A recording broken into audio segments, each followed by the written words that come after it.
Welcome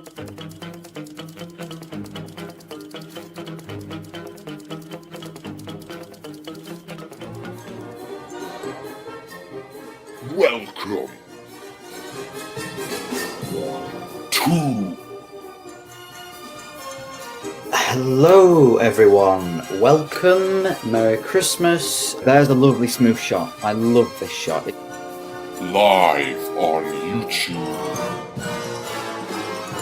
The one, the only. Hello everyone and welcome back to the Filmmaker Talks live on YouTube. And I do have another guest for us this week. You all will know him. Here he is. Hello everyone. Welcome Blueview. How are you today? Hello everyone. Yes, good thanks. How are you? Welcome Hello. Archie. Hello. Hello Walter. I'll just turn you around so everyone can see you. How are you, Walter? Jordan, how are you, movie one? Hello, Lucas. Thank you so Hi. much for having me on the channel. To the stream. Hello, Josh. How are you? I'll bring him in now. The man himself, Movie Book. James, how are you today, James? Hello, I'm good. I'm good, thank you. See this It's coming. a very long video, Jake. With viewer Skype calls and guess the theme tune. Featuring guest appearances from Movie Book, Blueview, Alex Pitt, Film Geek 13, Movie World, and many, many more brilliant Blue Tubers. This is the Filmmaker Talks live on YouTube.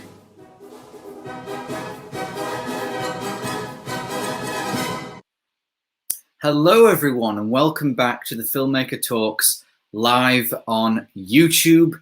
How are we all doing today? I'm glad you can all make it to another episode of the Filmmaker Talks. Now, today I'm going to be having a guest on the show. It is going to be a new guest we haven't had on before, and it is Steve Mack. Now, he's usually quite vocal in the comments section of the streams. You'll know him. He's does many great Criterion videos. I must say that the link to his channel is in the description. Please, whatever you do, subscribe to him if you enjoy great Criterion content. He brings out monthly videos about the new Criterion releases and BFI releases, which I really enjoy. They're really helpful, so I'd recommend doing so. We're going to have a bit of a Criterion-themed discussion today, talking about Criterion potentially moving to 4K, the rumors surrounding that. It's going to be a lot of fun. So yes, thank you, and I will bring him in now. Welcome. Hello, Steve. How you doing? Good evening, everybody. Hello, Lucas. How are you? I'm good, thank you. Glad you could make it today. Welcome to sunny Southend-on-Sea. Well, we've already got a few people in the chat. We've got Winslow goodness. with his wave. Hello, Winslow. Hello. Jake. Hello, Jake. Hello, It's been Jake. ages since we've spoken. It does feel like that. Yes, I haven't been doing these streams in a long time, but yeah, we're back. And it's great to have some new guests on as well. We've got Sam. Hello, Sam. Good evening. Hello, Sam. And Archie's here. Hello, Lucas. Hello, and Steve. Archie. Liking it? Yes, thank you. I'm not in my usual setup. I'm in the garden room because it's just better. You know, no annoying little younger brother running around making a ruckus and what have you. So it's just, I can go on for longer because he'll go to bed and I can stay at this normal volume, and there's a Wi-Fi connection in here, so it's it should be good. Hopefully we don't run into any technical difficulties. Hope not. No, I hate it when that happens, but so far so good. Actually, it's been really good so far. Touch wood, if I can find any. There it Yes, is. we can find it. Hello there, Josh. I'm Hello, glad you Josh. could make it today. Wormy Spoons, hello. Hope you're well. Movie Training Studios, hello everyone. Hello. Right, let's not beat around the bush. Let's just get to the kind of the main topic. I think me and Steve said we're going to talk about today, which is Criterion moving to 4K. Sorry It was about my name being Test, by the way. I don't know what happened there. I must have set up StreamYard by mistake, and I was doing That's test fine. videos. Yeah, I thought I'm such a I saw nerd. test Lucas. pop up, and I thought, I'm what's such a this? nerd. People are going to think your name's Test now, so. Yeah, no test. Yes. Uh, Well, I'm original, if nothing else. So yeah, it was on. I think it was Dawn of Discs shared It was. this, And Geek Gab, of course. Geek Gab. Mm. Yeah. and they basically said that Criterion are moving to 4K, and it's kind of been speculated for a while that they might be doing that. Yes, it has. Arrow has moved to 4K, and everybody thought Criterion would follow suit pretty soon. It's been, you know, I heard some people saying it might happen in May or April. It hasn't happened yet, but it might be. What do you make of all this, Steve? Well, I mean, they haven't made an official announcement, of course, Lucas, and obviously they're very guarded about this sort of thing. But now the word's got out, they're going to have to make a move, I reckon. I think it's probably was going to happen anyway, because they probably couldn't resist it. And as all of their films are 4K remasters, then it made sense, really, for them to switch to that format. I don't believe they're going to switch to it in a big way, though, because one of the problems is their price point. And I would be one that knows that, because I buy so many Criterion. Yeah, you've got an incredible collection. You are very knowledgeable on this. They cost a fortune, especially to get them imported. You know yourself, from America. And really, if they're going to bring out 4Ks, they're going to be somewhere in the region between $50 and $60 US price, which equivalent UK price is, it's going to be like a box set 4K in the UK to buy one single release. So I can't see it getting a massive following because of the cost. But good news for any collector, because their releases are going to look amazing on 4K. They really will. And obviously today's the 14th, and usually Criterion kind of announce their new titles for the next 3 months tomorrow. So we could it's going to be tomorrow. Potentially, I'm excited to see what October it's very exciting. I'm part. I don't know if you're part of this, Stephen. If you're not, I'd recommend doing so. It's just this. It's called Criterion Considered. It's a Facebook group full of just Criterion enthusiasts, and one of them was saying, you know, it could be tomorrow. Someone said, oh, you know, because obviously this big 4K news, everyone's talking about it. So it's great reading the comments, just seeing what people are saying. And one person said, well, maybe it could be next month. I really hope it's tomorrow. It would be great if we could. It would be really good if they made an announcement tomorrow. I think tomorrow is too soon, because I think they probably, I reckon, because I will follow them quite closely, their whole slate for 2021's laid out. I think the 4K release will either be coming out later toward the end of the year or early 2022.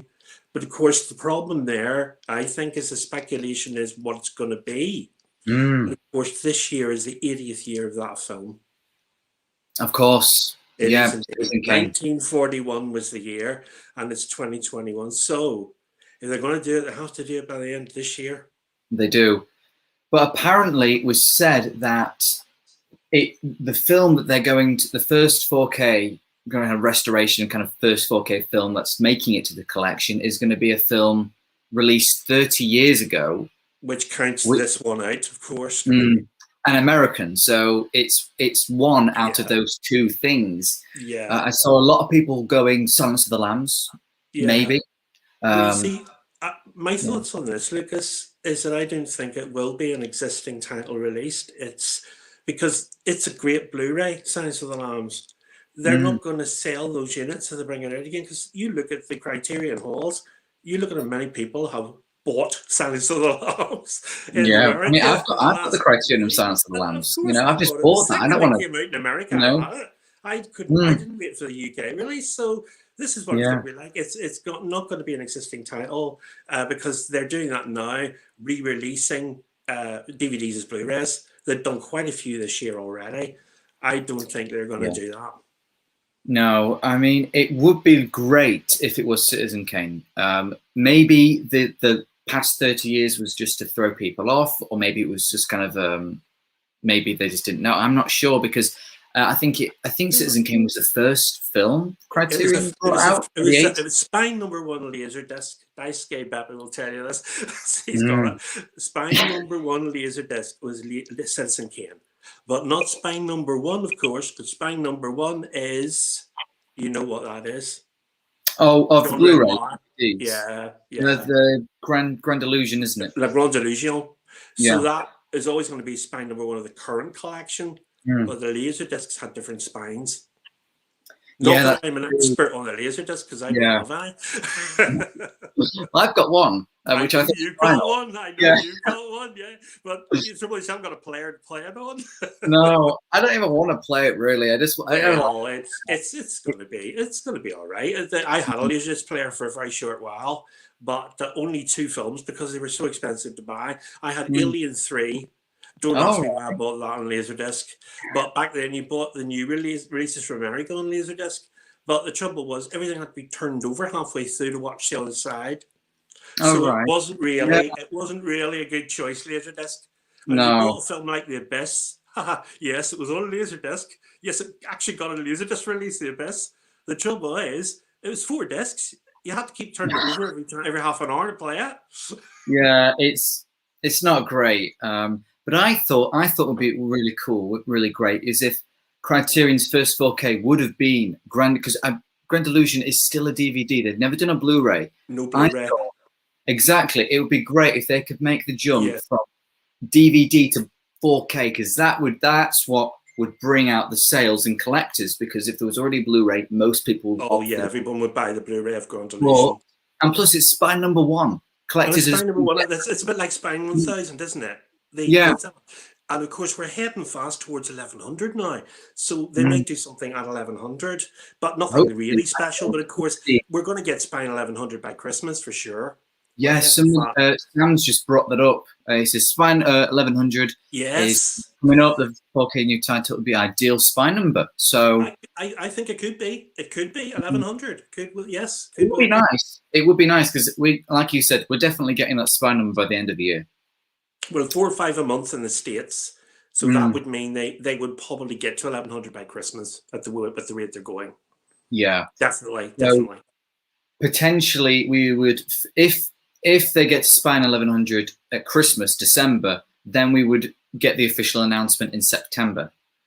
I would have thought so. Yeah. I would have thought so because if it's a December release, you're going to get that announcement on the 15th of September. Yeah. So it's very exciting. I mean, I'm very excited about the prospect of it. I really am, because as you know from my videos, I'm a massive 4K exponent. I've been in there from the get-go, Lucas, and I love 4K. Really do. Massive fan of 4K. Yeah. I'm very impatient. I really hope they announce it tomorrow, but you're impatient. I want to pre-order it now. I don't care how much it costs. You don't even care what it is. It could be anything. Well, I do care a bit what it is, but obviously Citizen Kane, I could definitely have that in the collection of 4K.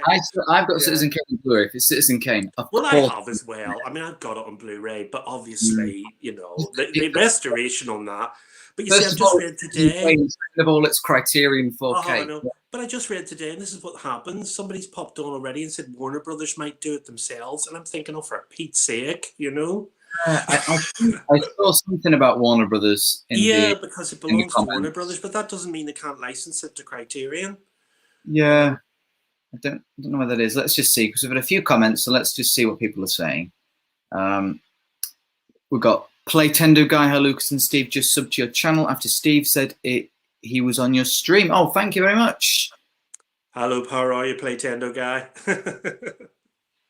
Archie says, did you see the Criterion photo I sent to the Discord? I think I did, Archie. Was it of a Razorhead? Great film, a Razorhead, yeah. Movie Database, hello. Hello, Movie Database. We've got Just as he had no idea they were moving to 4K. Yeah, well, it's just a rumor at the moment, but it's not official. Yeah. Unfortunately, they haven't put out an official statement or whatever. They haven't announced anything. It's just kind of circulated the rumor recently. What I find is interesting, Lucas, is this happened during the sale. It's almost as if it's been contrived. Do you know what I mean? Why do it during the months-long Criterion sale, of which there are only 2 a year in America, Barnes and Noble? Yeah, It's almost as if they leaked it deliberately. maybe. Because they are very, you know, like like how Arrow usually bring out kind of like a tease of what the titles are. Yes, Um, yes. I can I never feel guess those pictures. I guarded never know on what those that. films are. No, I'm not sure. I just look at the comments and see what people are speculating. Yes. But don't Criterion like bring out clues or something? I heard about something about. Occasionally they let the odd little thing out where you can sort of work out what's coming. Because obviously they just sort of, you got the wind, the Irishman was on the way, and Marriage Story, that Oh, sort of got in the wind pretty quickly. And then we just waited to the announcement which month it was.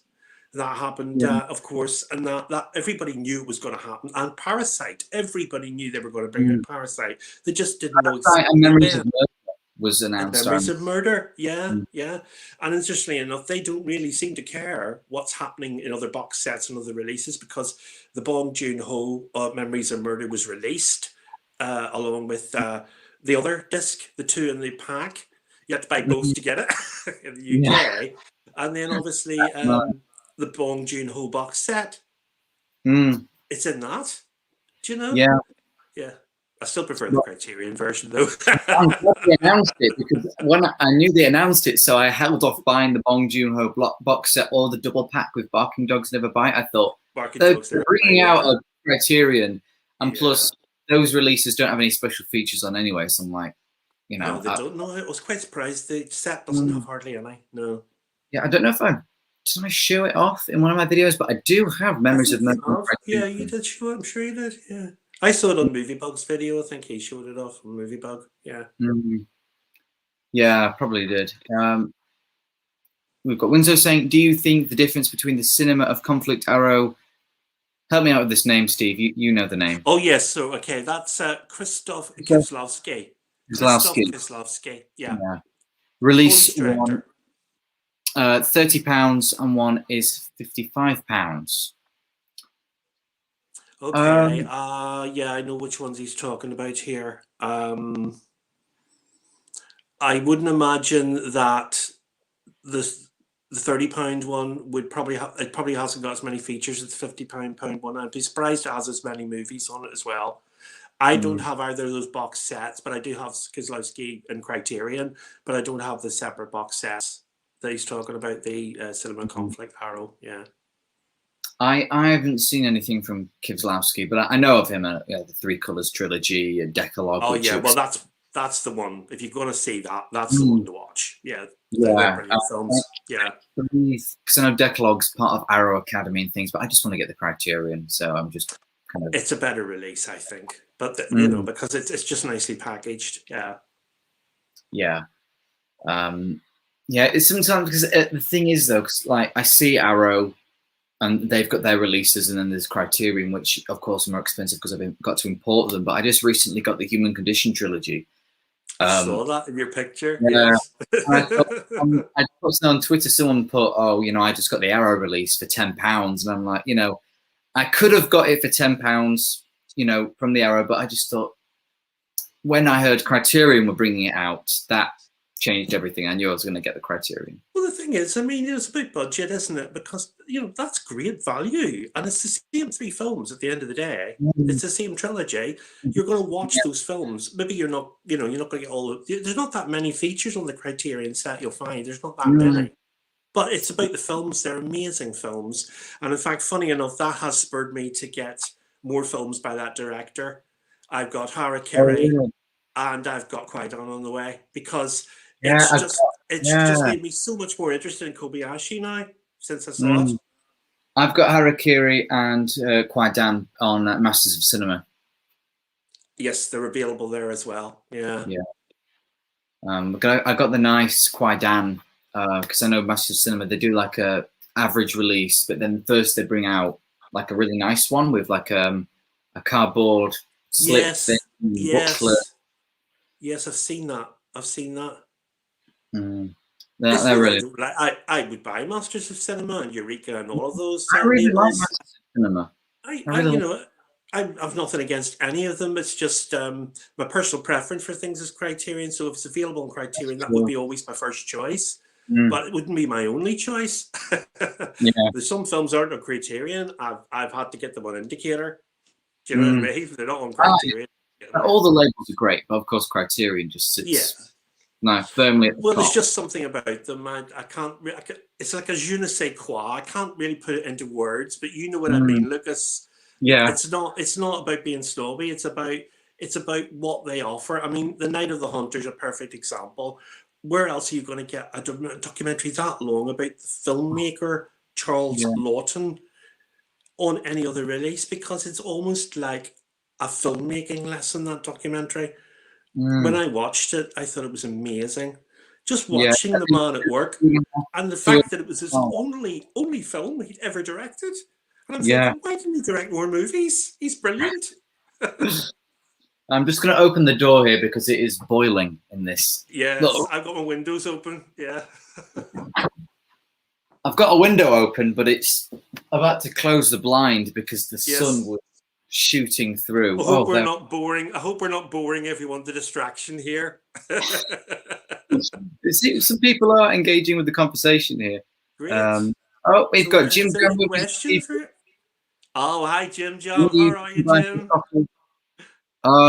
Is that your Facebook live streams, James? Because I've watched some. I watch them. I just don't comment. But yeah, if you wanted me to join one, that'd be quite fun. But there it is. I enjoyed them. They're good fun in the morning. I've been on a couple of his little coffee morning things. Yeah, they're great. The Criterion King. He's called me. He gave me that name. I didn't take that name. He's given me that name. But I tell you what, I am happy to take that name. Thank you. Well, you know more than, because obviously I produce the Criterion Corner videos, and some people kind of come to me for Criterion stuff. But you've got more tight. You've got hundreds of Criterions, and you've been collecting far longer than I have. So. I've got a little treat for you, Lucas. I've got a Criterion haul if you want to see it. Oh, yes, please. Yes, please. I've been busy doing the price matching on Amazon US. And all the ones I've been seeing in Barnes & Noble, I've managed to get them around the same price on Amazon US. Really? I did. We've got a few from Amazon US. The two that I showed on my YouTube, The Manchurian Candidate and The Human Condition, I got from Amazon US. Yeah, Manchurian Candidate's a brilliant movie. Frank Sinatra's amazing in that film. Yeah, Have you seen it? I've already seen it. That's why I bought it. Well, Frankenheimer's a brilliant director, anyway. I love Frankenheimer. Oh, it's amazing. I love political thrillers, and that is one of the best. Oh yeah, it's great. Yeah, I've just ordered. It's not on Criterion. The Man with the Golden Arm. That is good. Amazing. Another Sinatra film, incidentally. Yeah, amazing film. And that was, I believe, that's the first film with a Sal Bass title sequence. It is indeed. Yes. Yeah. It's going to arrive tomorrow from Amazon. I'm really looking forward to seeing that. Yeah, and it's I saw it years ago on television, but it's not. Watch it on Blu-ray is going to be much better. Camera work and surprising subject matter made in. Like, fantastic and wonderful performance from Sinatra. I mean, really such a really brave role because he was only known for the Brat Pack stuff, and the musicals like On the Town.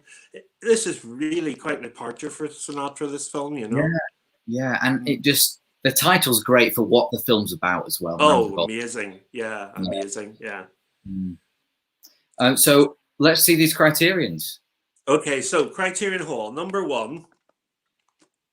Oh, sorry. Wages of Fear. Oh, isn't that from the guy who did another Diabolique? Is that it? Yeah, Diabolique. Yes. Yeah. This is a brilliant film. And of course, this one here was the remake. Oh, is that actually a remake of it? It's based on the same book. It's based on the same book. Oh, right. I didn't know that. Obviously, I would have that over that any day. I'm a fan of it's a great film. I'll watch both. Great film. And then I was quite intrigued by this one. This is one of the UK releases. Oh, yeah, that's always quite intrigued me. Tokyo Drifter. Drifter. What sort of drew me to it was the colours and the photography, the cinematography on it. It looks absolutely. Sorry about the reflections there, but it looks absolutely amazing.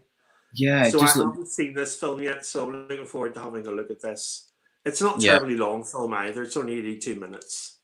Oh, that's 1966, but it does look good. I mean, another British one, The Blob, which I'd been putting off getting because I wasn't really a big fan of The Blob. But I thought, do you know what? I'm filling the gaps in the collection, and this is one I would always avoided getting. I thought, well, it's really cheap now, so I'll get it. Yeah. Yeah. I mean, I haven't seen The Blob, and I don't intend to buy it anytime soon. But if I'm, you know what? It's fun, but it's just typical of the films they used to make in the late 50s. It's just silly, and it's one of those films, you know. It's the ilk of, you know, of those types of, like the Thing from Another World and films like that. You know, they made a lot of these films, and they put big stars like Steve McQueen in them because they sold really well, you know. Yeah. And then I got this film, which I was quite intrigued about because I read a bit about this. Ooh, George Washington. It's nothing to do with the president, nothing at all. It's a young boy who basically accidentally kills his friend, and it's the story of what they do, really. It's quite touching. Yeah. It's David Gordon Green, so I know the director. Yeah. He went on to do the new Halloween films. He did, yeah. I mean, it's just interesting. It's probably 2000, so it's quite recent. But these are the ones that I would call the blind buys for me, because what happens with me is people buy a lot of the UK Criterions, which I've got a lot of them already on the US releases. So what happens is I tend to sort of be looking for stuff that's a wee bit more for a blind buy for me, where I haven't known nothing about the film and I haven't seen it before, because I've already seen a lot of the ones that are in the 2 for 25s and stuff. Yeah. I've already have them in my collection because they've been out in the US for some years, some of them. Yeah. And then this is a very recent release. I covered this on the video, Pick Up on South Street. Oh, yeah, new that's Samuel Fuller. And this is one of his best films. It's a brilliant film, this. Absolutely superb. Yeah. I have not seen anything from Fuller, unfortunately. I own his film. Is it Shock Corridor? No, I own Shock Corridor. I'd suggest you go for that if you can. That's a UK release, Shock Corridor. I would go for that. But, the other one I have. Deadly, Kiss Me Deadly? Kiss Me Deadly. No. No. That's Aldrich, isn't it? Yeah, no, not Kiss Me Deadly. It's Kiss in the title, though. Yeah, there is. Oh dear, I mentioned it on the video. I listed them all. There's an eclipse set of his films in the Criterion collection. Should we? How are the comments? We shouldn't ignore the comments. No, I need to say hello to all these people, great people for joining. Is it? No, it's. I was going to say "Kiss Me Deadly" again, but we've just said that one. No, I'll have to look that up. But it's Kiss something's Kiss in the title. Naked Kiss. Thank you, Winslow. Thank you, Winslow. Naked Kiss, of course. Yes. Now that's the only Fuller film I own, but I'm really looking forward to getting into his filmography because I saw he popped up in the Godard film. Is it Peru Le Fou? Peru Le Fou. Yes. Peru Le Fou. Yeah, he was in that. I was like, Samuel Fuller. What's he doing here? Yeah. And it is actually Samuel Fuller because I looked up. I was like, "Is that actually?" Him. Yeah, it's him. Yeah. That's a good film. Peru Le Fou. Yeah. Yeah. I'll tell you. I'll give this one away. That's one of my Criterions that's on its way that I bought. Good choice. Really good choice. I watched it on the. I don't know if you know, but I've got the Criterion channel. Yes. Yeah, because I use a VPN to get it on. And of course, yeah. I watched Peru Le Fou on the channel, and I was just because it's leaving this month from the channel, so I thought I'd watch it. I know it's in the collection, and if I enjoy it, I'll buy it. And I really thought it was great. Oh, it's a brilliant film. It's just beautifully done. Fantastic Stunning performances in it as well. Brilliant, absolutely brilliant. And when you get the disc, you'll see that they've done a marvelous job on the presentation. They've used the colours, the French colours on the flag, and it's wonderfully done. Really good. Yeah. I can't wait to get it because I know, when you get. I'm not going to say any more. I don't want to spoil it for you, Lucas. Yeah. It's going to be a treat. You're going to love it. Yeah. Thank you. Movie Database says the move to 4K will raise the price, no doubt. Yeah, it certainly will. Unfortunately, it will. It'll price a lot of people out of buying the 4K Criterions, to be honest. Because see, the good thing is, if there's a sale of any sort, especially the half price sale, the 4Ks will hopefully be half price as well, and that's the chance that people will have Yeah, to I get think their hands people will just not buy any 4K until a sale comes in, until they're at the price. Unless it's you, Steve, where, you know... The truth is I'm terribly impatient because I was looking the other day, and I don't know how it's happened, but maybe it's because I'm covering all the releases this year. I have bought all the spines of 2021, and I was resisting getting a couple, but in the end, one of them was Visions of Eight, the Olympic film, the Munich Olympic film. And I'm not a massive sports fan, Lucas. Yeah. But in the end, I bought that because I was quite intrigued by it. I thought, well, I reviewed that, and I thought, you know what? That's really interesting now. 8 directors in that, all different directors, like Milos Forman and directors like that. And when I looked up about the history behind it, the actual film was an utter flop. Nobody went to see it at the cinema. And all the directors were all being sick. This has got this director featured in it, and this, and it was selling it on the basis of all these brilliant directors in it. And nobody went to see it. And all the directors were really disappointed because they thought this is going to make a big difference to our careers. Yeah. Putting something into this film. So in the end, I bought it because I'm intrigued by it now. I want to see what these directors have done with the different segments they've directed. It hasn't arrived yet, though. Hopefully, it'll pop up on the channel, the Criterion channel, so I can give them a watch. But being an Olympic film, we get here quicker. I've got Josh saying, I want Uncut Gems and Waves in the Criterion Collection so bad.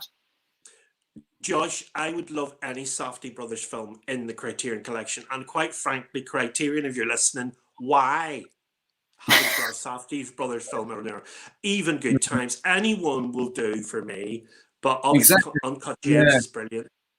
I think they're amazing, Lucas. I think they're amazing filmmakers. Those they brothers. are. I mean, I like Josh says, like you said, I think Uncut Gems would be amazing because it's such a great film. Oh, Adam Sandler's best performance by far. I know a lot of people are going to say Punch Drunk Love is his best performance, but I do not agree at all. He is amazing in Uncut Gems. He's like a immovable force. He's just whoosh right through the film. I watched the film and I was exhausted at the end of the movie. I know. Talking about it is making me want to go back and watch it again. I'm sorry I get so excited about films, Lucas. I hope that's not coming across as too. But I get so excited about modern films as well. That maybe surprise people who think maybe I only like watching older movies, but I have a very eclectic taste. I watch everything. Yeah. Oh, and by the way, Josh, I'd watched Waves. I thought it was excellent because I know he's a big A24 fan, Josh. Yeah. And I loved Waves. And funny enough, I bought it after Josh raved about it on his channel. I bought it. Well, so Josh, it worked. It worked. Good. Yeah, I need to watch that film again, but it was great. When I've only seen it. I mean, I'm not into all A24. Really left an impact. Yeah, they're not all brilliant. I wouldn't say every single A24 film's amazing, but there's so many original directors and movies in that particular distribution production company. Well, Safdie Brothers, for one. Yes, absolutely. Yeah. Well, I'm very excited to see what they're going to come up with next. Really am. Yeah, and because obviously Safdie Brothers have done a lot of work with Criterion, doing interviews and whatnot, and being featured in the special features. So they've obviously been in the closet. They've been in the closet as well. I'm waiting for the episode with Ari Aster because I love Ari Aster. I'm a big fan of Ari Aster. Yeah. I know there's a lot of Midsummer haters out there, but I thought that was an amazing movie, Midsummer. It is so good. I was watching it and I thought, this is terrifying me, yet it's as bright as the sun. How the hell are they doing this? This director is just going from one extreme to the other. Exactly, it's great. We'll just swiftly move on. Try and get through some of these comments. Because, yes, please do, yeah. Yeah, we've got Lanko here. Hello, Lanko. Thank you for joining. Lanko. Rob Savage is here saying, based on what I have seen online, it seems clear that Criterion have the rights to distribute Citizen Kane, possibly in November. It may be Blu-ray. There's so much speculation on this at the minute. I mean, they're going to get all sorts of rumors and ideas coming forward now, I think. Yeah. We'll just have to wait and see. Yeah. but it's looking a lot more promising. It's looking a lot more definite, I would say, as well. Yeah. Rob follows up by saying it's possible Criterion will issue a Blu-ray and Warner Brothers will release 4K. A very strong possibility. It's Warner Brothers. Yeah, they've got the rights. Yeah. And then another one, if it's a November release, it would be announced in August. So yeah, that'll be next month. Yeah. We'll have to see. Platindo, as a Criterion novice, what film would you recommend to me for my first Criterion? You go first, Lucas.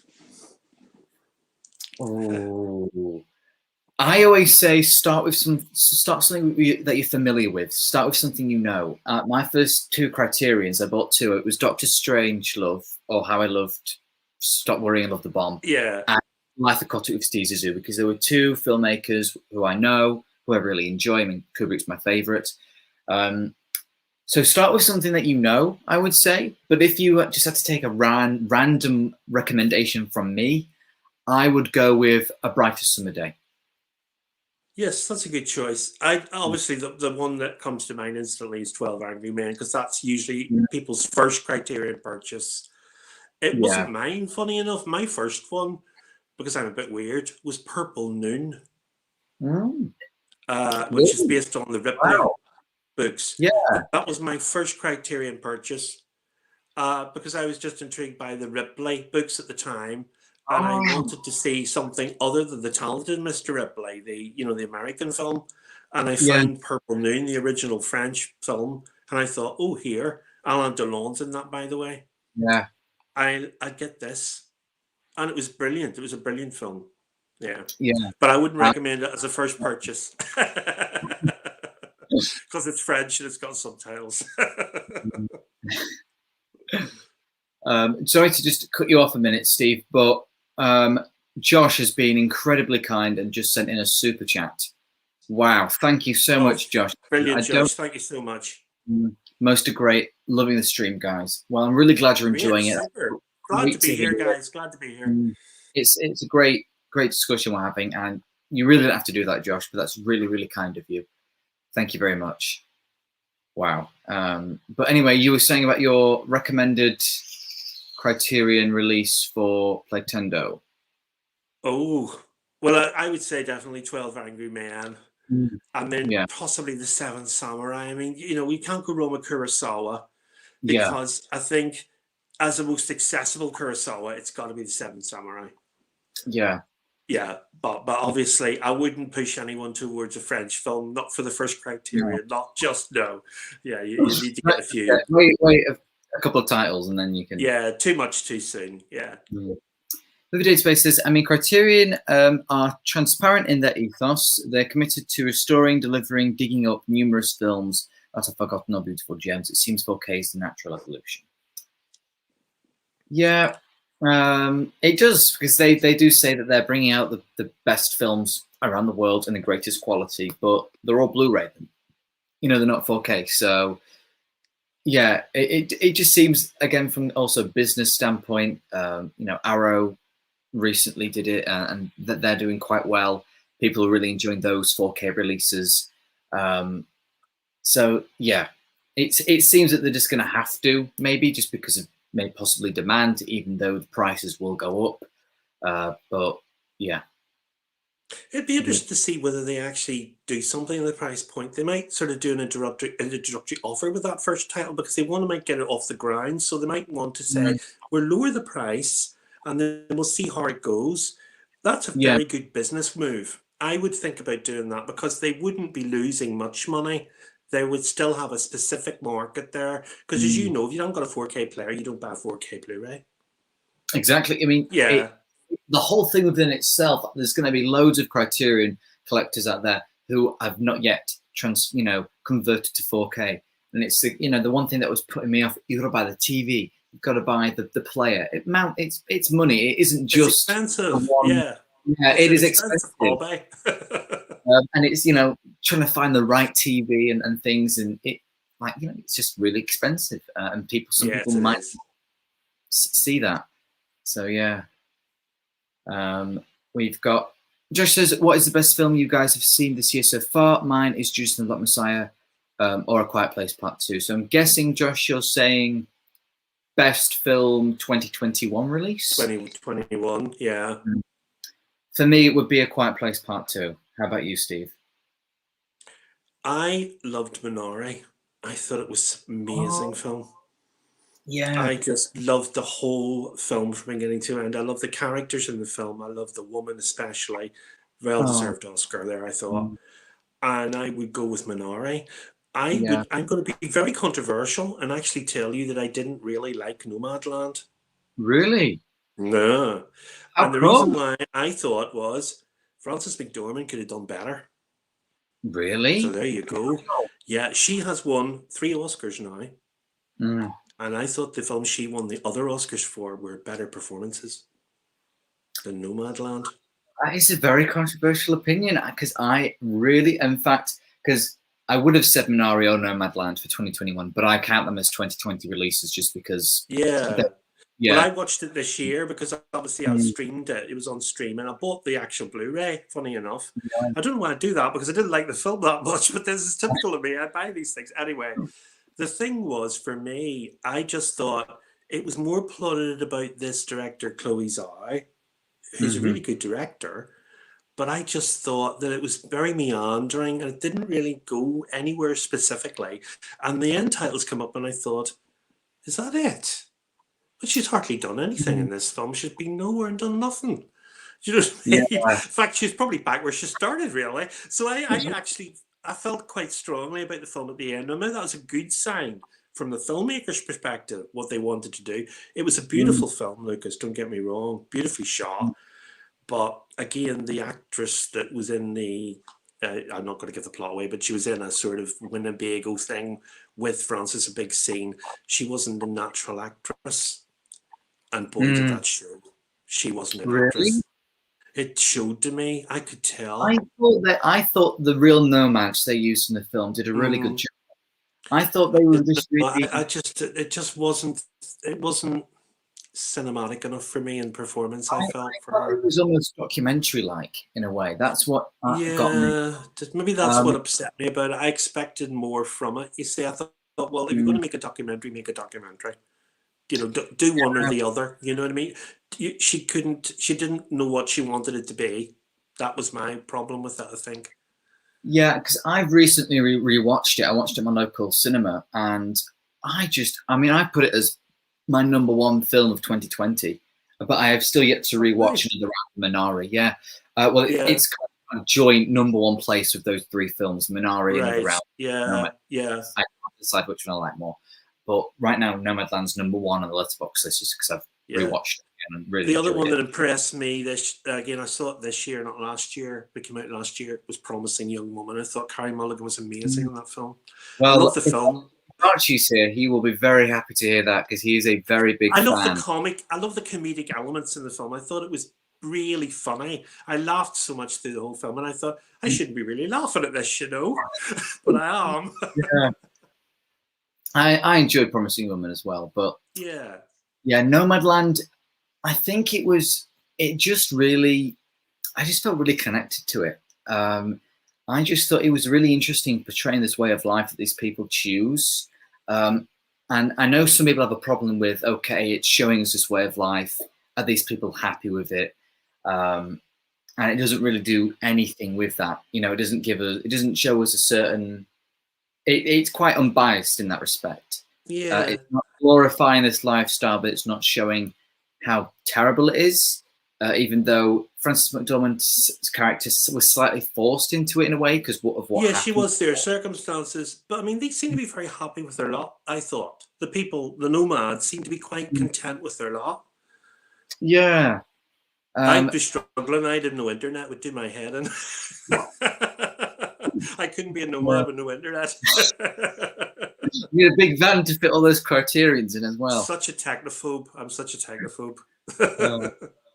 But no, when it finished this one, I felt like I felt like standing up in the cinema and just applauding.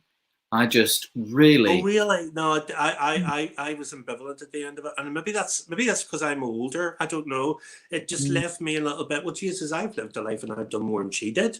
Do you know what I mean? I'm actually Yeah. 60 tomorrow, Lucas. Oh, really? I'm Oh, 60 wow. years old. Well, happy birthday for tomorrow. I'll 53 send you a years of message. my life I've been watching movies. I've been watching movies since I was 7. Oh, wow. Yeah, I didn't think you were that old, actually. I thought you were younger. I look younger than my age, but yeah, I'm actually 60 tomorrow. The big film of the year when I was born was West Side Story. Was the most successful year, 1961. Oh, wow. Yeah, Yeah. it was the big seller of that year in the cinema. So, Yeah, are box you going to office be massive. doing any birthday celebrations? Any Not birthday? really, because there's not. Well, I had a dinner, going out for dinner with a friend tomorrow. Yeah, they're buying me lunch. That's quite nice. But yeah, I just celebrate. I'll just celebrate and watch Criterions probably. Yeah, oh, good Criterion, glass of wine. There you are. Absolutely, yeah, I'd be happy. Yeah. So any more comments? No? We've got a few more to get through, Okay. but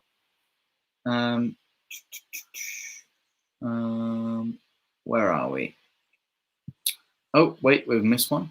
Oh, this is just Movie Database responding to Playtendo guy saying his Girl Friday. Yes, His Girl Friday. I'm Yes, not remake of the front page. That film.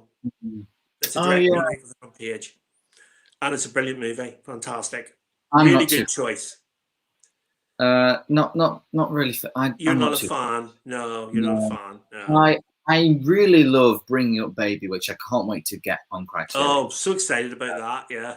Yeah, that one really made me laugh. I had a really great time with that one. But then when I watched His Girl Friday, I don't know, I just didn't really connect with it that much. I just thought I would for it. I actually watched the original front pages with that in the same pack.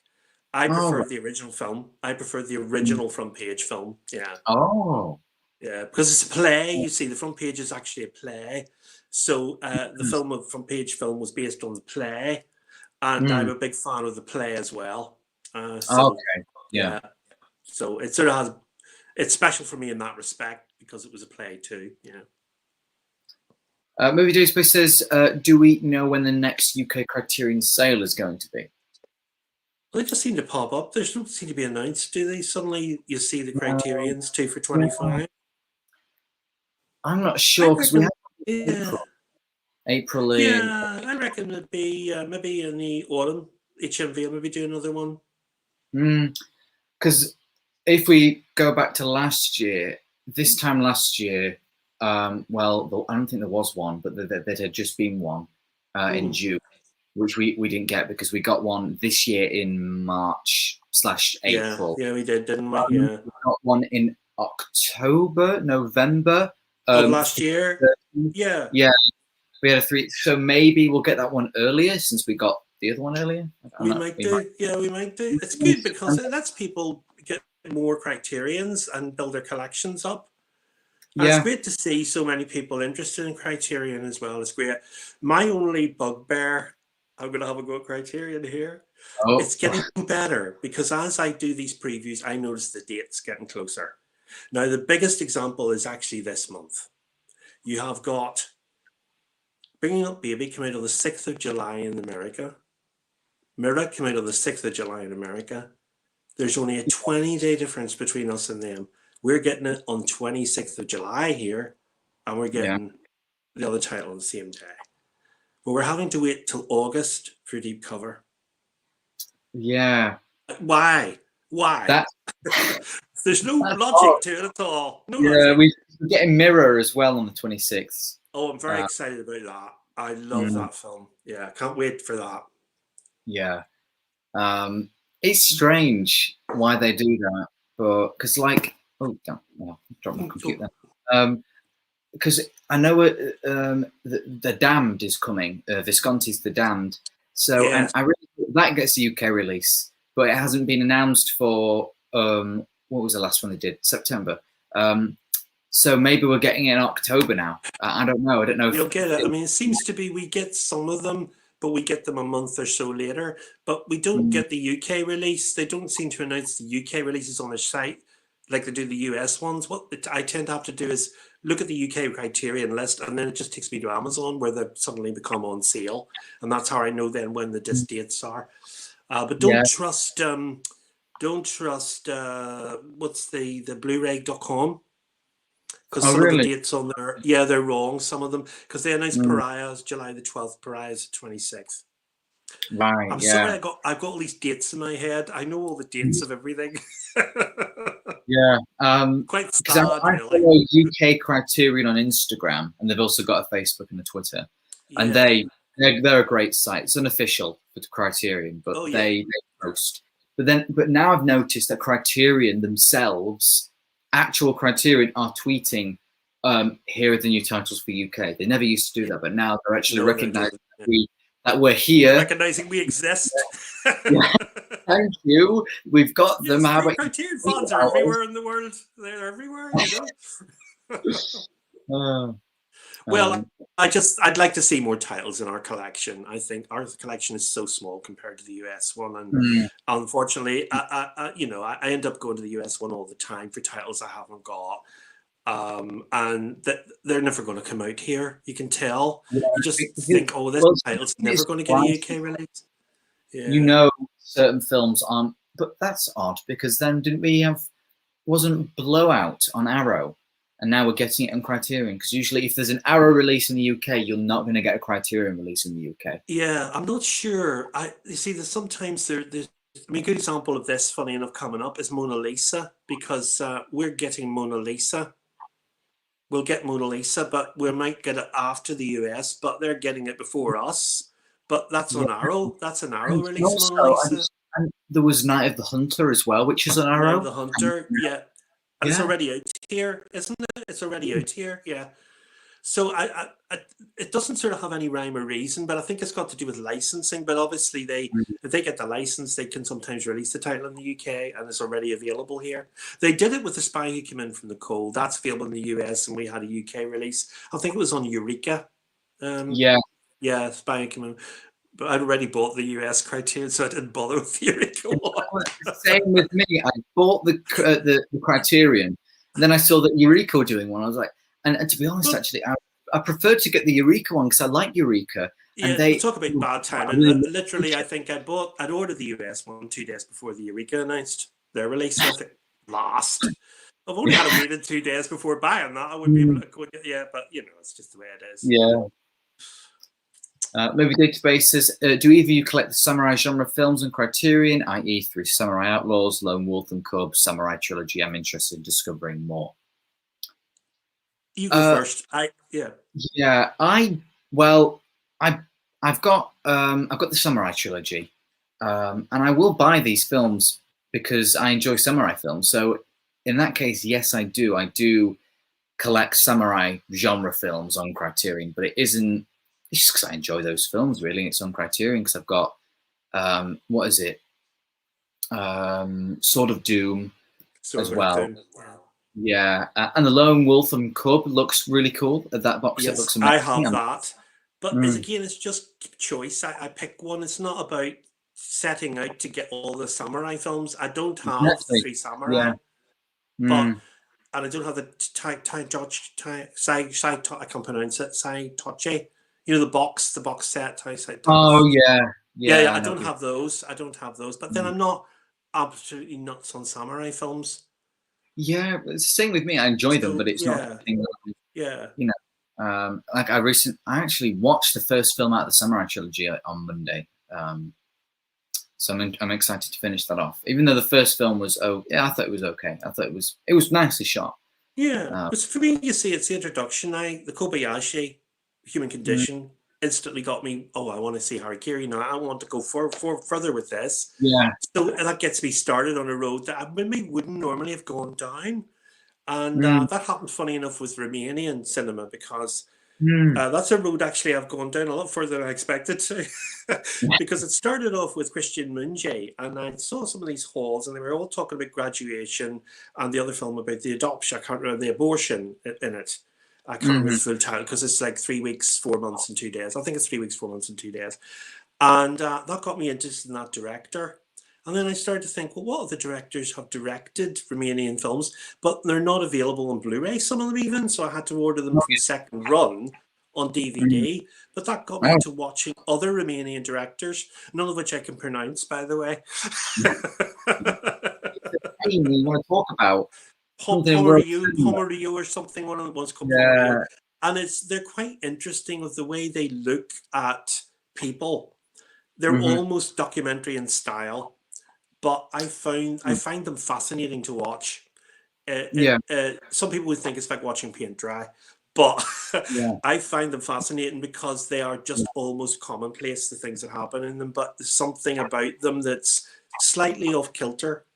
It's difficult to sort of put it into words, but it's not, there's something you're seeing happening and you're thinking, is this quite as it seems? There's something not quite right about this. And then further down the line, you realize something is revealed that you didn't expect to see. Well, that does intrigue me greatly. That's just the way it goes with anything. You know, with me with Italian cinema, I watched 8.5 from Fellini, and then you're a big fan of Fellini. And then we go through this big rabbit hole. I discover all these Italian directors. Michelangelo Antonioni. I discovered that Marcello Mastroianni is in his films. Indeed, yes. He's a star and is in everything. Anything Italian, usually he's in it. He was in like the Vittorio De Sacca film. Is it De Sacca? Yes. De Sacca, yes. But I think it's wonderful, isn't it? Wonderful. I find it's wonderful going on that journey. It is. You know, great.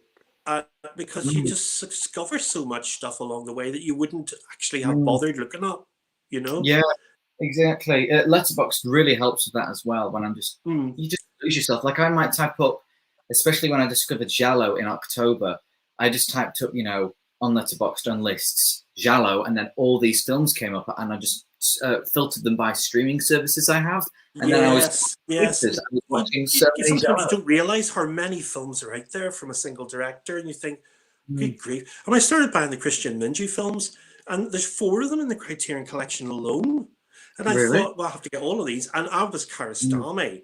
I mean, my goodness, there's so many films by him in the collection, all uniquely different. I mean, his Close Up is brilliant film. Absolutely. I'd recommend that one if you can get that Close Up by Kiarostami. And then obviously A Taste of Cherry. What a film that is, you know. Yeah, absolutely superb. And then that got me going on to the trilogy of films, you know, and just went on and on and on. We've got Forgotten World of Movies here. I'm doing very well, thank you. Thank you. Thank you for joining.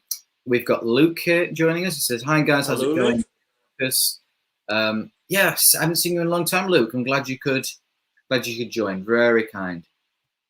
Winslow is asking, do you have Letterboxd, Steve? Winslow, I do have Letterboxd, but I've struggled a bit on it because when I realised I have to list every single film I've ever watched, we'd be here till the world freezes over. It would take too long. So I thought that put me off a bit. And I started to list them, and then I got bored, and I thought, you know what, I'd rather watch these than list them. So I haven't bothered. I get emails from them recommending these films, which quite frankly, most of them I've already seen. I wanted you to get it just so I could see how many films you've actually seen and just be like, you know, if I listed my entire collection, I've got about 3,000 Blu-rays altogether, and there's just too many to list on Letterboxd. Have you watched all of them though? How many have you not watched? Oh God, no! Oh no, there's hundreds I haven't seen. Some of them are still shrink wrap. Really? I would buy things the second they come out, and we're talking about like modern films, like 4K releases, right? And 2 years later, I still haven't watched them. And they're in the sales 10 times over. And I'm thinking, I should have waited and bought that on the sale. I've sat on the shelf, not watched for 2 years. I could have bought that far cheaper. A good example is I've just pre-ordered the 4K of The Thing because it's been announced as released in America. I don't know when it might come out in Britain the same day. I don't care. I've ordered the UK one already, the US one already, because I love The Thing. It's one of my favorite John Carpenter movies. And I can't wait to see it on 4K. So as soon as I can get the thing in my hot hands, that's how I'm happy. I will put that one on straight away, though. Sorry, Steve, what was that? I will put the thing on the second it arrives in the post. I'm Ah. not going to leave that on the shelf. No. Because I'm almost approaching 800 films in my collection now, which is... that's fantastic, Lucas. That's amazing. That's brilliant. How many Criterions? Can I ask how many you've got? At least over 100. Very impressive. Yeah, because... But you're a great exponent of Criterion. Your collection's very impressive. Well done. Thank you. Yeah. It's... Sorry. Shut the door. I'm too loud. Not me. Am I yelling on your... Sorry. No, it's me. It's okay. me. Oh, okay. What was I even saying now? Oh yeah, about my collection things. With individual titles, definitely over 100. And of course, with the Bergman box set, Varda, One Car Y, and Fellini combined, it's just so much. I'm trying to watch. I'm trying to like track, because I think I've got around about 290 films in the collection I haven't watched because I've put them all on. You can't watch Bergman, nothing but Bergman, because you'll lose the will to live. I'm not being funny. Exactly. He's quite depressing. Some of them, aren't they? It's just the right time. He doesn't do that much, does he? Yeah. I can't throw on something like Persona or anything. Yeah. I can't do that, on an afternoon or something. It's got to be at the right time. Same you with need that. A good drink. When you watch Persona, you need a good drink afterwards. I'm really. I don't know what's going on with BFI are releasing 4 volumes of 8 films per set of Bergman, which I'm not quite sure why they're doing that, because they must be going directly up against Criterion, the box set of Bergman, because they're all available in that box set. Those films. Yeah. So not all of them. There's. Oh really? Right. I think there's 2 Bergman films solely directed by Bergman that aren't actually in the Criterion box set. Ah, okay, yeah. And then obviously, if you include the ones that he wrote, yes, the early ones that he wrote that didn't direct, yeah.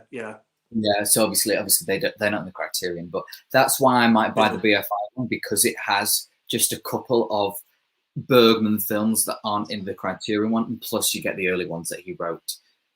So there's still new films. I might double dip on like 3 or 2 of yeah. Do you get many BFIs? Or are you not really into BFI? I love BFI. I really love to support them. I've got a fine collection of them. It's nothing crazy. Yeah. Oh, just one. Oh dear. 1 second.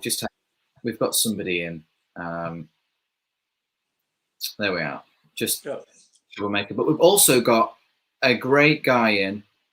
You all know him. We all love him. It is Alex. Thank you so much for stopping by, Alex. It's really kind of you. Alex. Very well, thank you. You really didn't have to do that, Alex. You're such a great guy. Thank you. Thank you for joining. It's really great. Thank you, Alex. It's great to have you here. I hope you're doing well. Anyway, what was I even saying? Steve, you remember what I was saying? You were talking about Bergman, but I think we could talk about something else now. BFI, I think.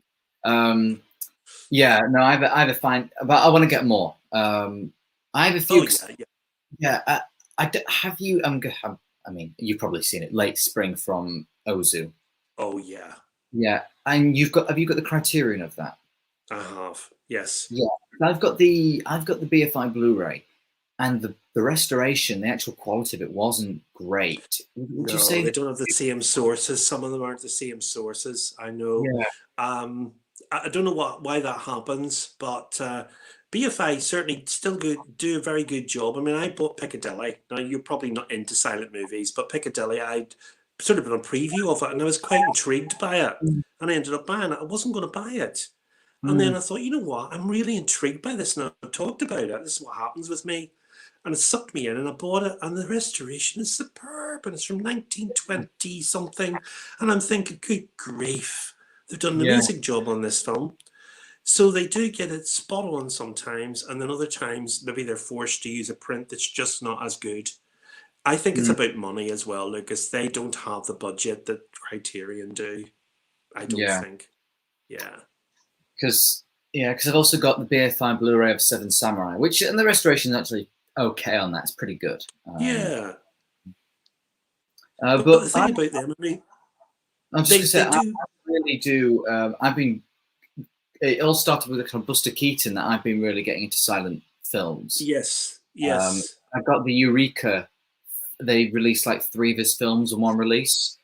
And so that's where it kind of, well, actually, before then, I watched Sherlock Jr. on BFI Player, which I don't have anymore, just to try and get into his films. And then I bought the big Masters of Cinema set of like 30 set of the Buster Keaton. Yeah. Short, I've actually watched all of them. Finally, it took me months, but I finally got through them all. So yeah, I'm always actually looking. Did you enjoy them overall? I mean, that's a lot of Buster Keaton to watch. Did you enjoy them overall? Yeah, I love Buster Keaton. If anyone says he's better than Chaplin, I'm sorry, but he's better. I knew you were going to say that. Yes. That's fine. That's fine. He is though. I'm not a massive Chaplin fan either, to be honest. I like Chaplin. Chaplin's really enjoyable. He's really great. Yeah. But as far as someone who's more innovative and more just funny to watch, it's Keaton. I'm sorry, but I laugh more when I'm watching a Keaton film.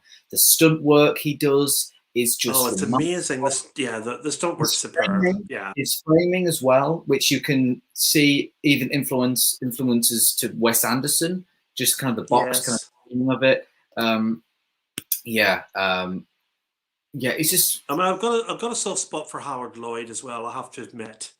I watched Safety Last. I got really hooked with Harold Lloyd, so I went and got The Freshman and Speedy, and I love the both of them. So he's another one I'm quite fond of, Harold Lloyd. Yeah, I have yet to watch anything from Lloyd. I've worked. Try Safety Last. It's in the UK. Safety Last. It's a good first Lloyd film to try. Yeah. Because I went on a kind of a big, crazy Buster Keaton binge over the past 6 months. And then I went on to Chaplin. So I started watching loads of his films from the Curzon box set that I got. Yes. I was going to ask a question here, because you haven't mentioned much about British directors. Mm-hmm. How do you feel about British directors like Lee, Ken Loach, people like that? Have you watched much of their stuff? Yeah, unfortunately, I haven't watched a great deal. Even though what I've seen from Loach and Lee has been incredible. I love Vera Drake. That was my first Lee film. And Loach, I watched his Palme d'Or winning film. Was it The Barley That Shakes? The Wind That Shakes the Barley. Yeah, Six and Lives was the lead one that won Palme d'Or. The Ken Loach one was Wind That Shakes the Barley. Yeah. And you've seen Cass by Ken Loach? I haven't. No. That's one to definitely watch. I've seen First Cow. Is it First Cow? No, First Cow. Yeah. Poor Cow, is it? Per Cow, not First Cow. Per Cow. Yeah. I'm getting confused with the Kelly Wright Cow. Cows. No, Poor Cow. That was his first film that he made. I watched that. I mean, his breakout film was Kathy Come Home. That's now a bit dated, but it was a groundbreaking movie in the 60s. Kathy Come Home. Really? Well, it's television, but it was amazing. Mm-hmm. Yeah, he started in television. Ken Loach, as did Mike Lee. They all start in television. Yeah. Because those are the two kind of big guys. But it's strange how they don't get much. I don't know. It took me a while to discover them, which is odd. Of me being British and them being British and being they're part of our culture, but they're hidden away a bit, and that worries me slightly because they're part of our film heritage. They're very much the 70s directors, and Stephen Frears is another underrated director, I feel too, and My Beautiful Laundrette and Prick Up Your Ears, 2 of his films, and I think they get overlooked all the time. I'd certainly love Prick Up Your Ears in the Criterion collection. My Beautiful Laundrette's already in there. That's already there. Yeah. Let me just search that up. What? Pick Up Your Ears? Prick Up Your Ears. It's the story of Joe Orton and Kenneth Halliwell. Oh, here it is. Yeah. One of my favourite Stephen Frears movies. And Gary Oldman was Joe Orton. And Alfred Molina was Kenneth Halliwell. Yeah. What a cast. Wow. Vanessa Redgrave was in it as well. Yeah, she's great. She's like in so many British films. I know, it's amazing. And the thing is, it's been on TV and it's been released on DVD, but it's not even on Blu-ray. Prick up your ears, I don't think. Really? Can't even buy it on Blu-ray. It's crazy. Was it Philomena? Philomena, yes, he directed that as well. Yeah, I think, did he direct? Yes, he did direct Philomena. Yeah. Fidelity. Yeah. Victoria and Abdul, the Queen. Yeah, you see, the thing is, he's done a lot of movies, and you know the names, but the problem is nobody else knows about him. He did The Program. I don't know if you've seen that. I know. Yeah. Have you seen that? I really like it. About Lance Armstrong. Yeah, it's amazing the stuff he's done, but yet you don't know him as a director. It's strange. And of course, My Beautiful Laundrette was a massive success for Daniel Day-Lewis. I mean, it just broke him out. I mean, a lot of people say Mighty Left Foot, where he played Christie. But the thing is, My Beautiful Laundrette was the one. That was the one where everybody saw Daniel Day-Lewis for really the very first time. Yeah. Yeah, but because it's also another director that we haven't mentioned, who's British. It's Nicholas Roeg. Yes. Well, his movie canon speaks for itself. I'm a massive Nicholas Roeg fan. Yeah. I recently got Insignificance that's in Criterion. Oh yeah. Don't Look Now, of course. Fantastic Roeg film, and I managed to get the hold of the out of print Man Who Fell to Earth. Yeah. Which has a David Bowie commentary on it. Would you believe? So that's really quite special. Yeah. Yeah. Not a cost fortune. It was really expensive. Yeah. But I had to have it because I'm a massive Bowie fan. But again, that film has just always mesmerized me because it's one of those films where it's perfect for David Bowie as an actor. But the film itself is just a strange film, very strange film. Yeah. Yeah. Inside Nicholas Roeg's mind. Yeah. So definitely Nicholas Roeg. Yeah. Yeah, he's great, and not, like I said, not enough people talk about him. Unfortunately, not enough people. No, he's not. He's not one of those directors. I think sometimes people don't like him because his films can be a bit sort of out there, a wee bit, you know.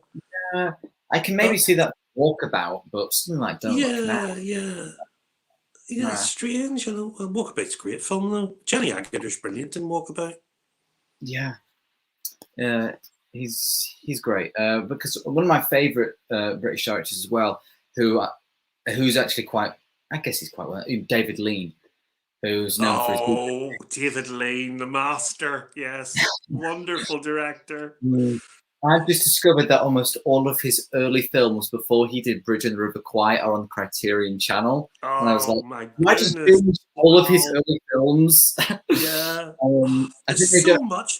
I think people don't realise how many films he directed before he directed the massive blockbusters like Lawrence of Arabia.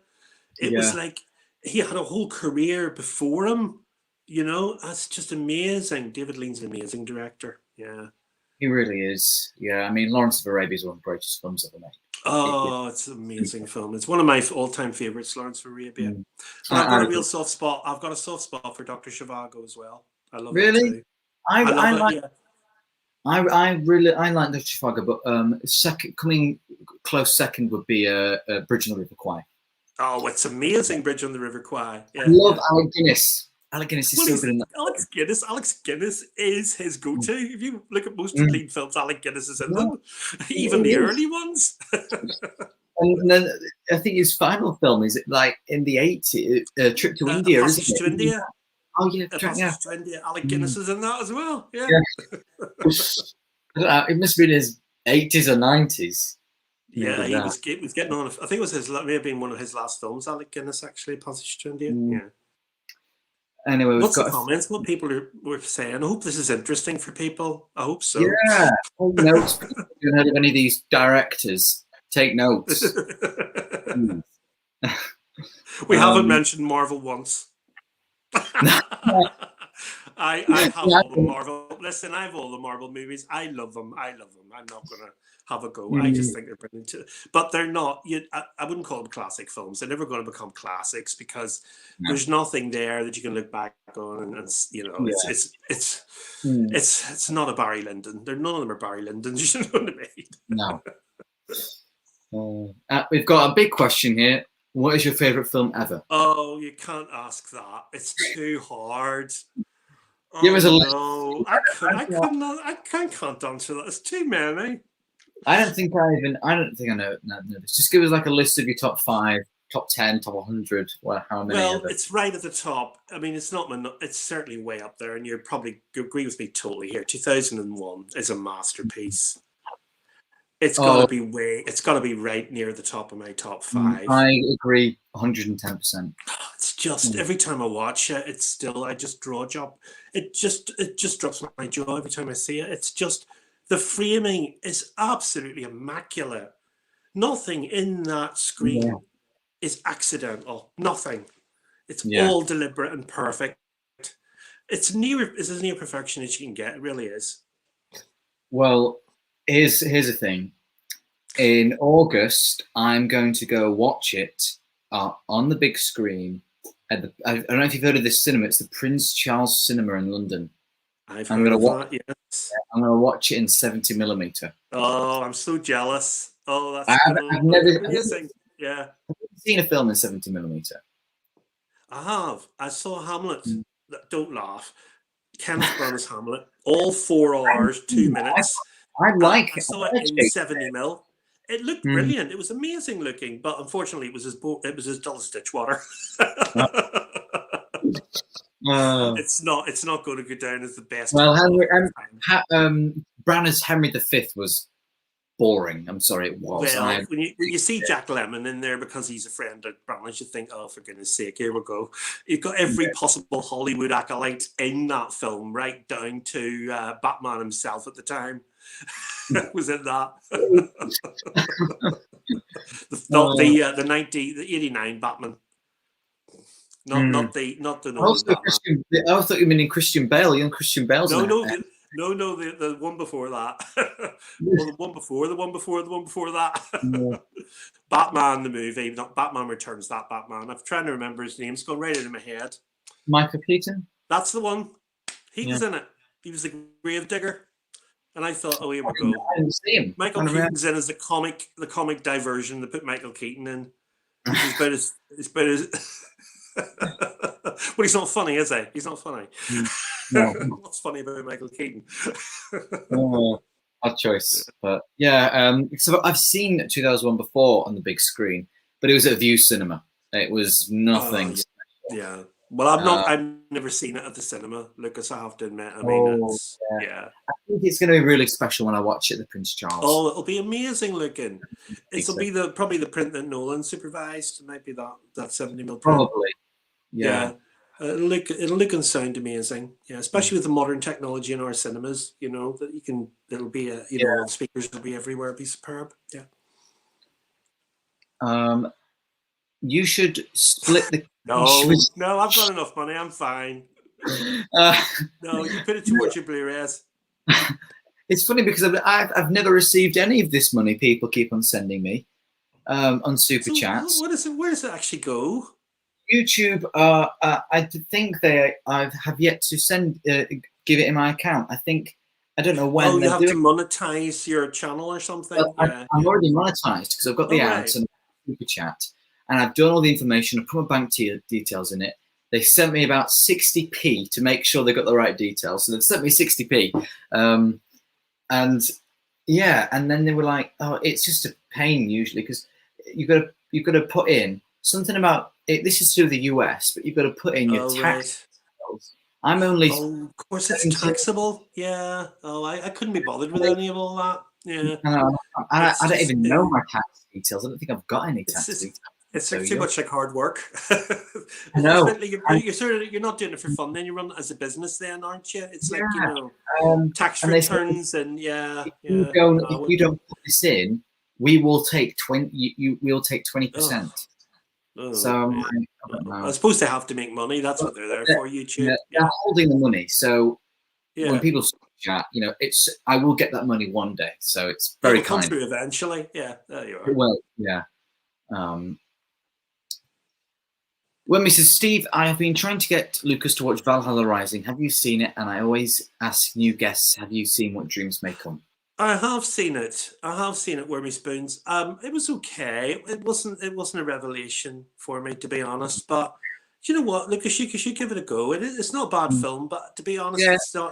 it's not going to be up there with like the Seventh Samurai or anything like that. But Yeah. you know what? I can see where Wormy Spoons is coming from with it, though. I can, and I have seen What Dreams May Come. I thought it was a brilliant film. Robin Williams was in that, and it was a multicolor spectacular. That's all I can say. Honest to goodness, CGI went overload on that film, but the look of the film is superb. The visuals shows CGI off at its best. I have it on HD DVD. Would you believe? Can't play the damn thing because the player broke, but that's when I bought it on HD DVD. But it's a good little film. It's a good little film. Yeah.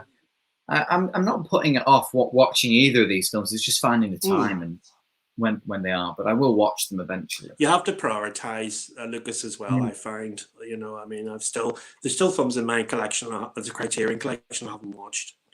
Yeah, it might be months before I get around to seeing them. Yeah. We've got Benton here saying hello. Just heard my Hello, first Benton. code. Oh, well done, Benton. I'm 2 jobs down. I'm still waiting. Have you not had yours yet? No, not yet. No. Oh, you'll get Still cold waiting. soon. Yeah. Still waiting. It'll be soon. Oh, you'll get it. Yeah. No, yeah. They're on a schedule, aren't they? Yeah. Oh, get this comment. It's Ingmar Bergman's birthday today. Steve, what is your favorite? Yes, it is. We forgot to mention it's Ingmar Bergman's birthday. Yes. It's also Harry Dean Stanton's birthday. Absolutely. Happy birthday to them both. Well, they can't say anything back. They're not both. No. Sorry. But what was your What's my favorite Bergman film? Oh my goodness. Lucas, what's your favorite Bergman film? I haven't seen too many, but the one I've seen, well, I've seen a few. My favorite one is Seventh Seal. Oh, okay. No, that's not my favorite one. Well, I haven't seen Persona. I haven't seen Winter to Sleep. I haven't seen. No. I haven't seen Scenes of a Marriage. I haven't seen like all of them. Really good ones. I own them all though. You got the collection, haven't you? Yeah. It's hard to choose, but I have to pick one. Let me think. I think. Oh, Cries and Whispers, I think, is my favorite. Oh, really? I think so, yeah. There's just something about it that just grabbed me, and there's something just special about that. I also really like Fanny and Alexander as well. Yeah. And not a lot of people like it, but I really like what happened in Fanny and Alexander. I like the story, and I like the way it was visually told. And it's a long watch, the full length Fanny and Alexander, but I sat through it all. So you watched all? Isn't it? What is going on with that? Because Oh, let me just get it. I've got it. Hang on. Yeah. I've got the box. Hold on, we can find the darn thing. Here it is. This is it. Because you've got it in the set, haven't you? Yeah. They include the theatrical cut and then the TV cut. They do the same television version, and there's a making of in this. Yeah. So basically, it's quite nicely done. You get the book in there. That's the book, and then it folds out into the 3 discs. Can you see that? Yeah. I'm not holding it right. But obviously, I just bought the separate set because I like the film so much. Mind you, the television version is all chopped up. It's a bit, Well, also, you can sort of see where some of the advert breaks were as well, because everything had to have adverts on it. You can sort of see where they went to ads and bits, certain bits are going black. And I'm sure Bergman didn't want that to go black. I'm sure that's going to an ad break. But that's television, that's what they do in television. They just chop everything up. So you'd say the best version? The television. Oh, it's the full length. It's a full length version for me. It's the so it's kind of like version. 188 minutes. It was 188 minutes. That's So the would you best. say that's like the director's cut, but he couldn't show it? I would say a lot of people think the television version is that runs for 320 minutes, but I thought it was just too long, and, and it felt a little bit television-y. If you could see where it had been edited because it was designed to be shown over a period of time on television, like subsequent weeks, or I preferred the theatrical version. Yeah, I just thought. Sorry, Steve, but the same thing for scenes from a marriage. Would you say that for the theatrical cut or the television? Oh yeah, theatrical cut again. Yeah. I mean, sometimes I find when directors revisit films, they're not always make them better. Sometimes things should stay cut out.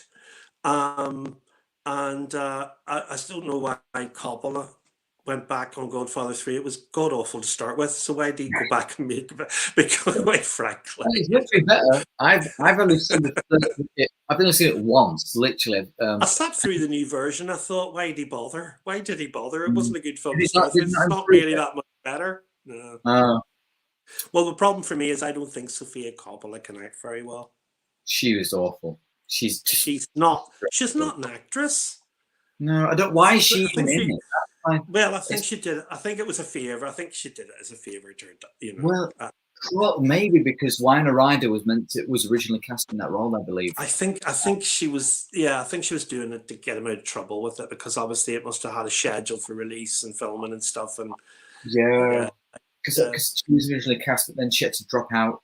I prefer her directorial stuff to her acting stuff. To be honest. Oh, definitely. What's Benton? Oh, yeah, Benton saying, yeah.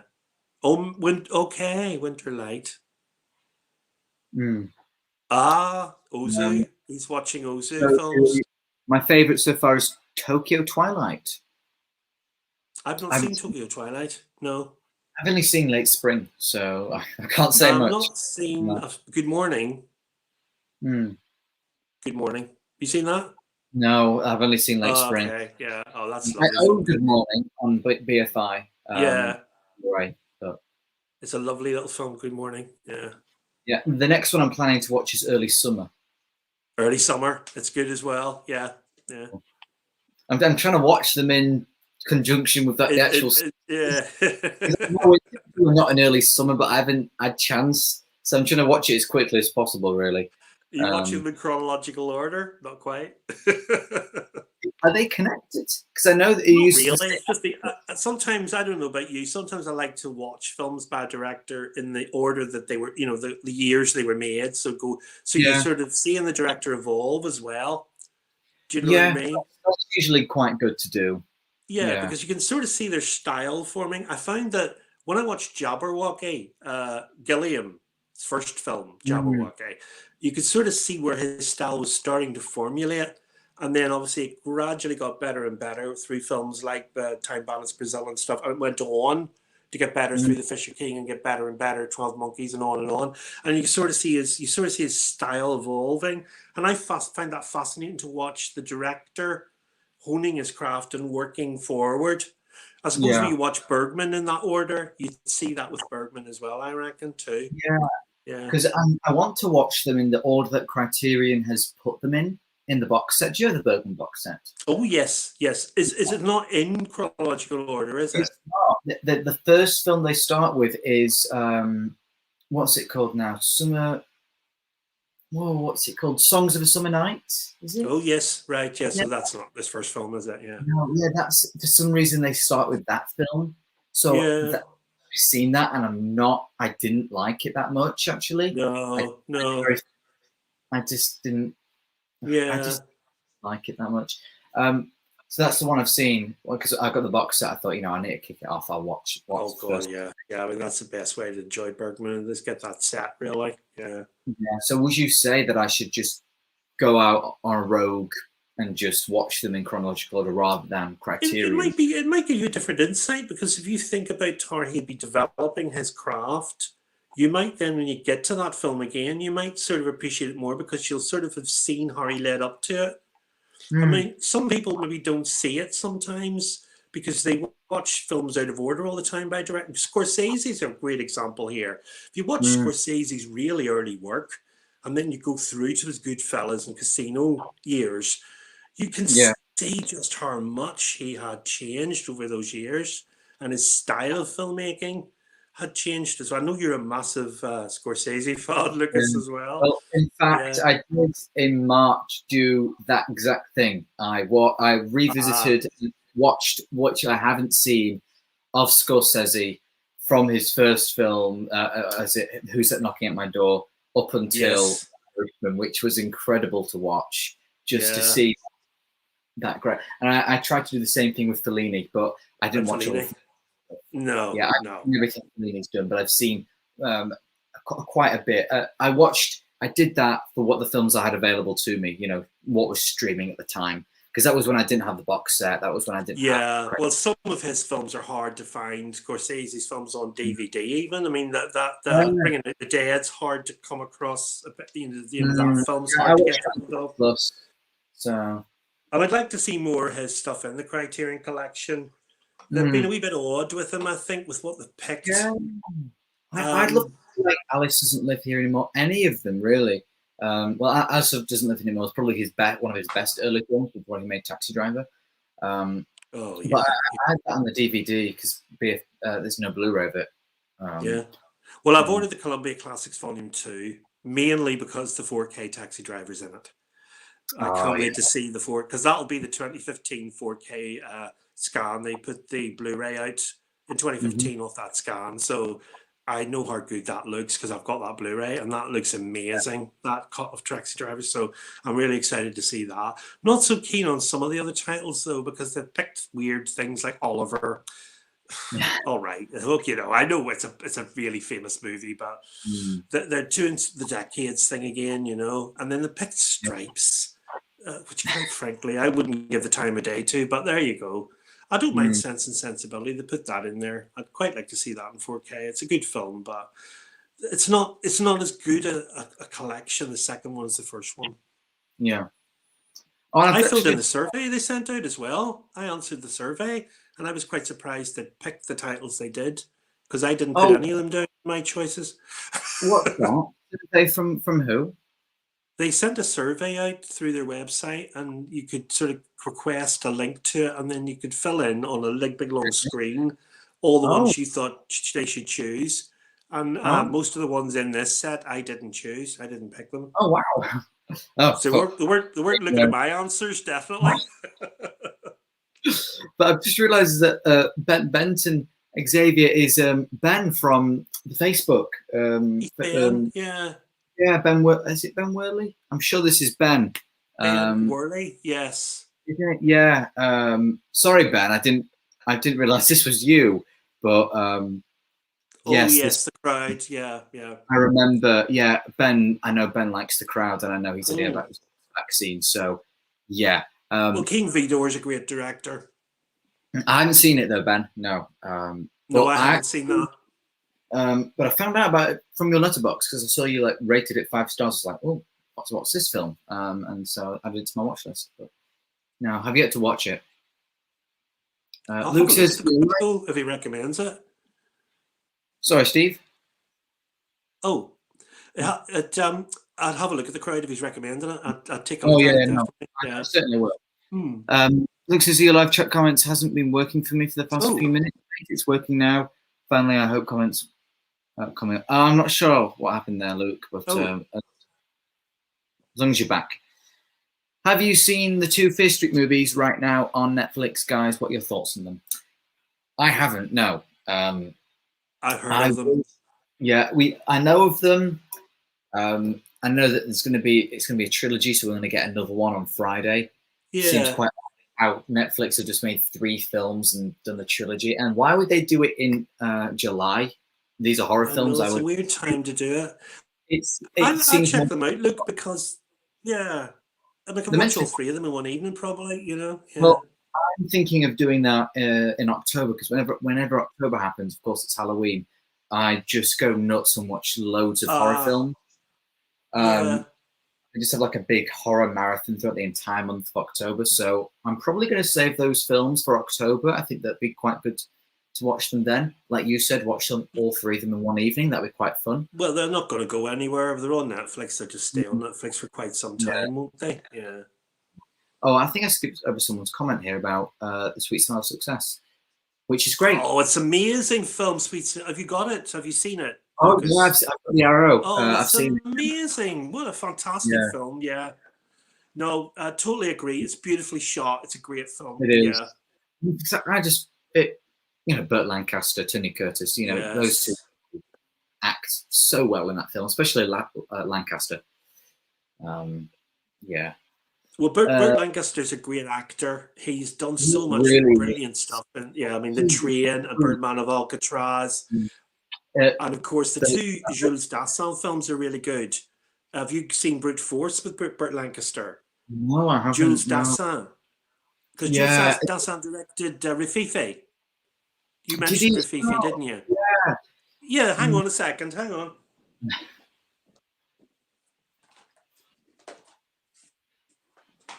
Jules Dassin. There he is. Brute Force. Yeah. That didn't that have a double thing with an Arrow Academy release? I think it did. Yeah. And then that's The Naked City, also Jules Dassin. Yeah, that's what it did. Naked City and Brute Force. I think that might have been in the set. Yeah, The Naked City. And there's Rififi. I think you've ordered it, haven't you? There it is. By the way, I didn't end up picking up Rififi from the sale. Oh, it's a brilliant film. You should have got it. Yeah, the reason why I didn't get it is because I didn't. I think in total I'll have 5 titles to show off. It's because I'm trying to save. I'm trying to save money because I'm trying to save my money for something to buy. Well, I heard you mention it in one of your videos about that. Yeah. It's a great heist film, Rififi. It's a classic heist movie. So I tried to opt for films that I've already seen as well. But I know in November, when the next Barnes and Noble sale hits, I will be going a little. I'll be buying more than I have. You'll be going all in. You'll be going all in there. I'll get a few more. I'll get a few that I haven't seen. Take a gamble. But the other thing I quite liked is the coming US releases. We're getting quite a few of them in the UK. So I haven't ordered the US versions because I'm figuring I'm going to save some money finally, because I'll be able to get the UK ones when they come out a month later. It won't be as expensive. We have Lanco here saying, do you think 12 Angry Men is a perfect film? I think it is. That's not me thinking it is. That is. I do think it's hard to say. It's a great film. It's based on a play, again, by Reginald Rose. And it's a really good film of the play. I'm not going to criticize it. I think it's a brilliant film, but I do think it does have some flaws. It's not perfect. I would say it's not perfect. There is one particular shot, I think, where you can actually see the camera. Oh, really? Yes. Well, you can see the camera. I'd probably agree with you, Steve. I don't rate it 5 stars on Letterboxd, so of course it's not going to be a perfect film. And even some of the films I rate 5 stars on Letterboxd aren't perfect films, but they're just so good that I can't help but rate them 5 stars. Or 12 Angry Men. No, it's not a perfect film. I know a lot of people. It's right up. I mean, it's way up there, and it's a great film. Not to kind of undermine it and say, it's still amazing. It's still great, but I just really I wouldn't, use that word on that film. But listen, Lanco, if you think it's a perfect film, that's your opinion, and you're entitled to that opinion. And I love the film. So I'm not going to denigrate it at all. I think it's a brilliant piece of work. But I'm a big fan of Sidney. Sidney Lumet's a brilliant director. Yeah. Have you seen many Sidney Lumet films, Lucas? I've seen Dog Day Afternoon, which is great. Amazing. Well, I get such a brave subject matter as well to tackle in the 70s like that. When you imagine the prejudice that must have been around at the time. Yeah. So that was amazing. I watched Picto. I watched his Murder on the Orient Express. Yes. Have Have I you watched seen any the other? Anderson tapes? Have you seen the Anderson tapes? No, I haven't. Check that one out. Brilliant, That one. brilliant film, the Anderson tapes. Mm. Yeah. One to Yeah. watch, definitely. Sean Connery's in that. Oh, really? Oh, nice. No. Or should I say the late Sir Sean Connery. Mm. The Anderson tapes, yeah. That's, It's not on yeah. Criterion though. Yeah, it's on. I think it's on. It's either Eureka or Indicator. I can't remember. One of those labels have got it. Well, no, yeah. Oh, and I really need to watch Network. I haven't Oh, seen Network's amazing. Yeah, posthumous No. Oscar for Peter Finch in Network, of course. Yeah. Yeah. And I've got Failsafe that I haven't watched yet. Failsafe's brilliant too. Yeah. Mm. And his Got that 80s movie, The Verdict's quite good with Paul Newman. The Verdict. Oh, yeah. That's quite good too. And he did one with Philip Seymour Hoffman and Ethan Hawke. That looked like Benicio del Toro in the poster, but no, it's Ethan Hawke. That's Ethan Hawke. Yeah, yeah. Yeah, Before the Devil Knows You're Dead. And I love Ethan Yes, that's Hawke. good as well. Yeah, yeah. That's a good film too. Yeah. Lanka puts, I go near Leicester Square, Prince Charles, in that area. If you ever get a chance to go there, could you tell me the date? I won't go to watch the movie, just to say hi. Yeah, There you are. Yeah, a little meet and greet. It's cool, isn't it? I mean, I include you in the vlog, Lanka. That'd be quite fun. I might do that actually. Yeah, if you're about, because it's 5 p.m. the showing, and it finishes at 8. So if you're about, Oh, that's not too. I remember when I first saw 2001, the whole sequence through the Stargate. I just didn't know what. This is on 8 minutes. He's just done this for 8 minutes. Just crazy.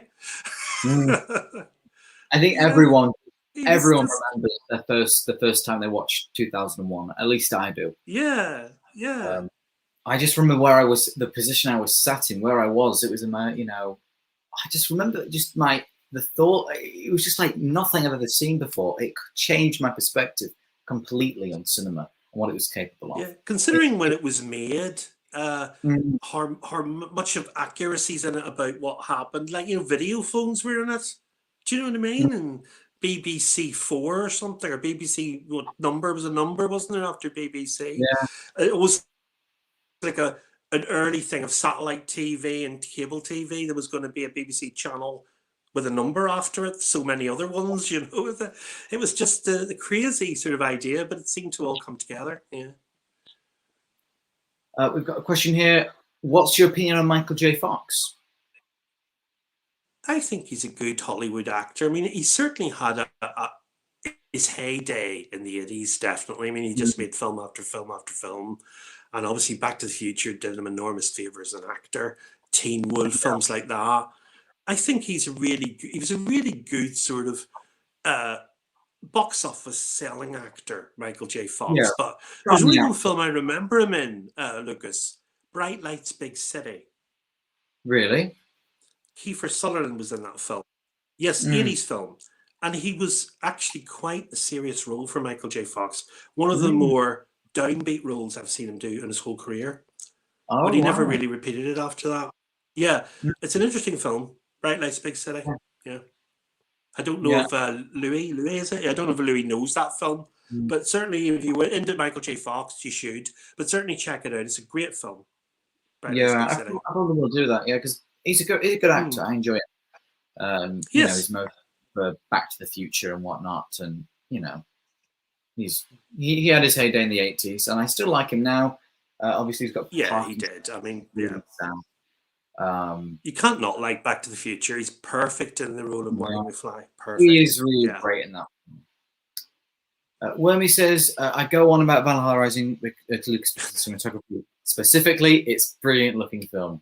It's amazing looking, Wormy. It's an amazing looking film. Yeah, I totally agree. But Paul here, he says, hello, Lucas, Steve. Hope you're doing well listening to you while working. Thank you. Thank you, Paul. Thank you, Paul.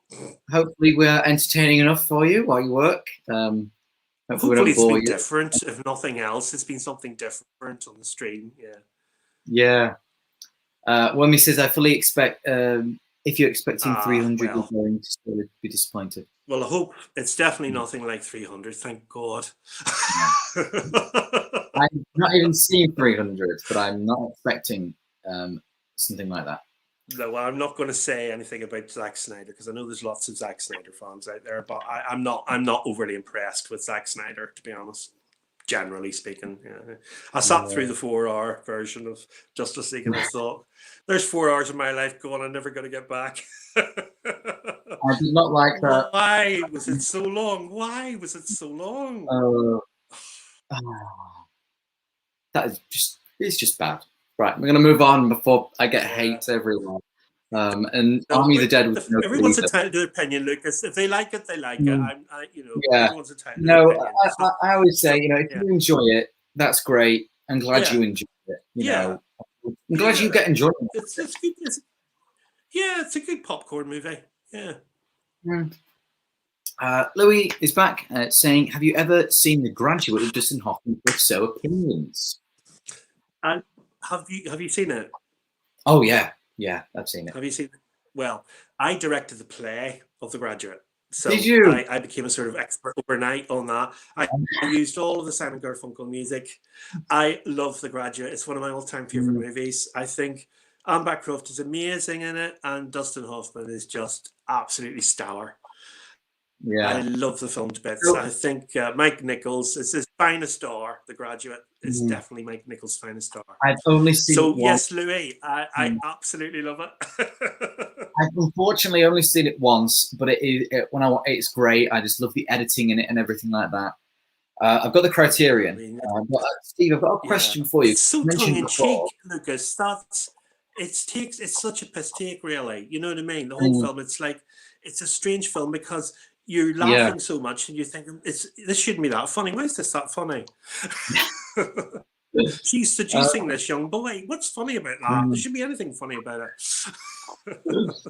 But I've got a question because you've mentioned before that you directed plays and whatnot. You directed the play The Graduate. So are you like a professional play director? Is that what you've been doing? Just local theatre, Lucas. Just local theatre. Oh, really? But I've done it for nearly 40 odd years now. So so you've been a local I've actually I've been in Glengarry Ross on stage. I played Shelley Levine, Jack Lemmon's character in that. So when I sort of see people talking in films, I sometimes think, oh, that's a play. That was based on a play. Like Hitchcock's Rope. That was the play. Milton. That came first. The film came later. And I did the play. I produced it a few years back, Rope, on our local theatre stage. So I've got a lot of reference with stage plays and films because a lot of plays are obviously made into films. A lot of them are. Yeah. Well, Matt, I've got another question as well because since you've directed many plays before, and you mentioned you've directed film, how's that going? Yeah. Well, we're in the editing of Feet of Clay.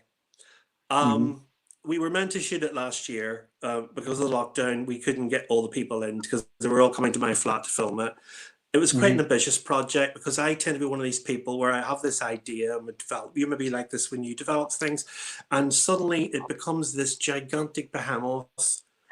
And I decided to do a lot of green screen work. And my cameraman said to me, "I never worked with green screen, Steve." I said, "Well, now's your first time. This is my whole attitude. Nothing's impossible. Let's get on with it." Right, you do realise you're going to have to get this, and that. Before I know, I ordered all these extra lights and those the LED lights that I've seen you use. I had 6 of those, Lucas. I had to buy 6 of those because we didn't have to light the screen. We had to light the actors, the headlight, the top light, the key light. And we filmed it all over 2 days, and all of the green screen actors were acting to nothing. There was no actor on the other side of the camera. That was really intriguing to watch. Oh, the thing is, I was amazed because I've got a whole theatre group of actors to choose from, which I'm really lucky in that respect. All of them give amazing performances on the day. The problem was when we came to edit it all together, I then realized I suddenly then had to work a bit hard to make this flow so that the audience don't think there's 2 separate filming bits going on here. It was filmed in 2 separate places and 2 separate days. Yeah. And I think we've done it. I think we've done it. We haven't begun Really? to take all the green screen out yet. We've just been literally doing what you normally do with a film and just doing the rough cut and putting it all together. We've got 3 scenes to do, but the hardest part of it is prepping them because we use 2 cameras, Lucas, 2 microphones. So there's 2 sounds on every take, 2 microphones and 2 cameras on every take. And we Did you use have to do that handheld with cameras green as well. Yeah. Did you use 2 cameras because of the green screen element of the film? No. It was because I definitely wanted to use a tripod camera, but also wanted handheld for certain bits. But then my cameraman said to me the other day, "Oh, if you've used handheld, do you realize I'm going to have to move all the backgrounds around because the screen will be moving and the image as well as the actors?" Oh, I hadn't thought of that. Can you do that? Yeah, I can do that. I said, "Will it take much longer? It'll take about 17 hours."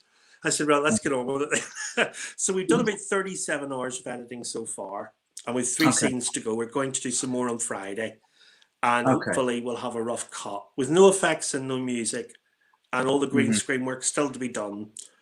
Yeah. But film, you know yourself, it takes a long time, and you have to be patient. It's very exciting. It's the biggest and most ambitious project I've ever done so far. Yeah.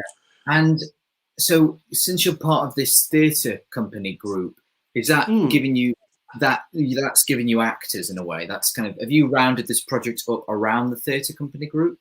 Like, as in, we're going to do I wanted to give them something to do during the lockdown. Yeah, give them something to do. And we managed to film some outside scenes because we were able to go into gardens and stuff. So I did that last year. And I edited that and mixed that all into one complete sequence because it's the opening of the film. And then obviously all the indoor stuff, I had to wait until all the rules changed. The Rule of 6 came back. And it was like they were all coming in an hour at a time. And then I was saying, you have to leave now because somebody else is coming in 5 minutes. Yeah. But it was like one of those things, you know, people were coming in and out, a bit like a turnstile almost.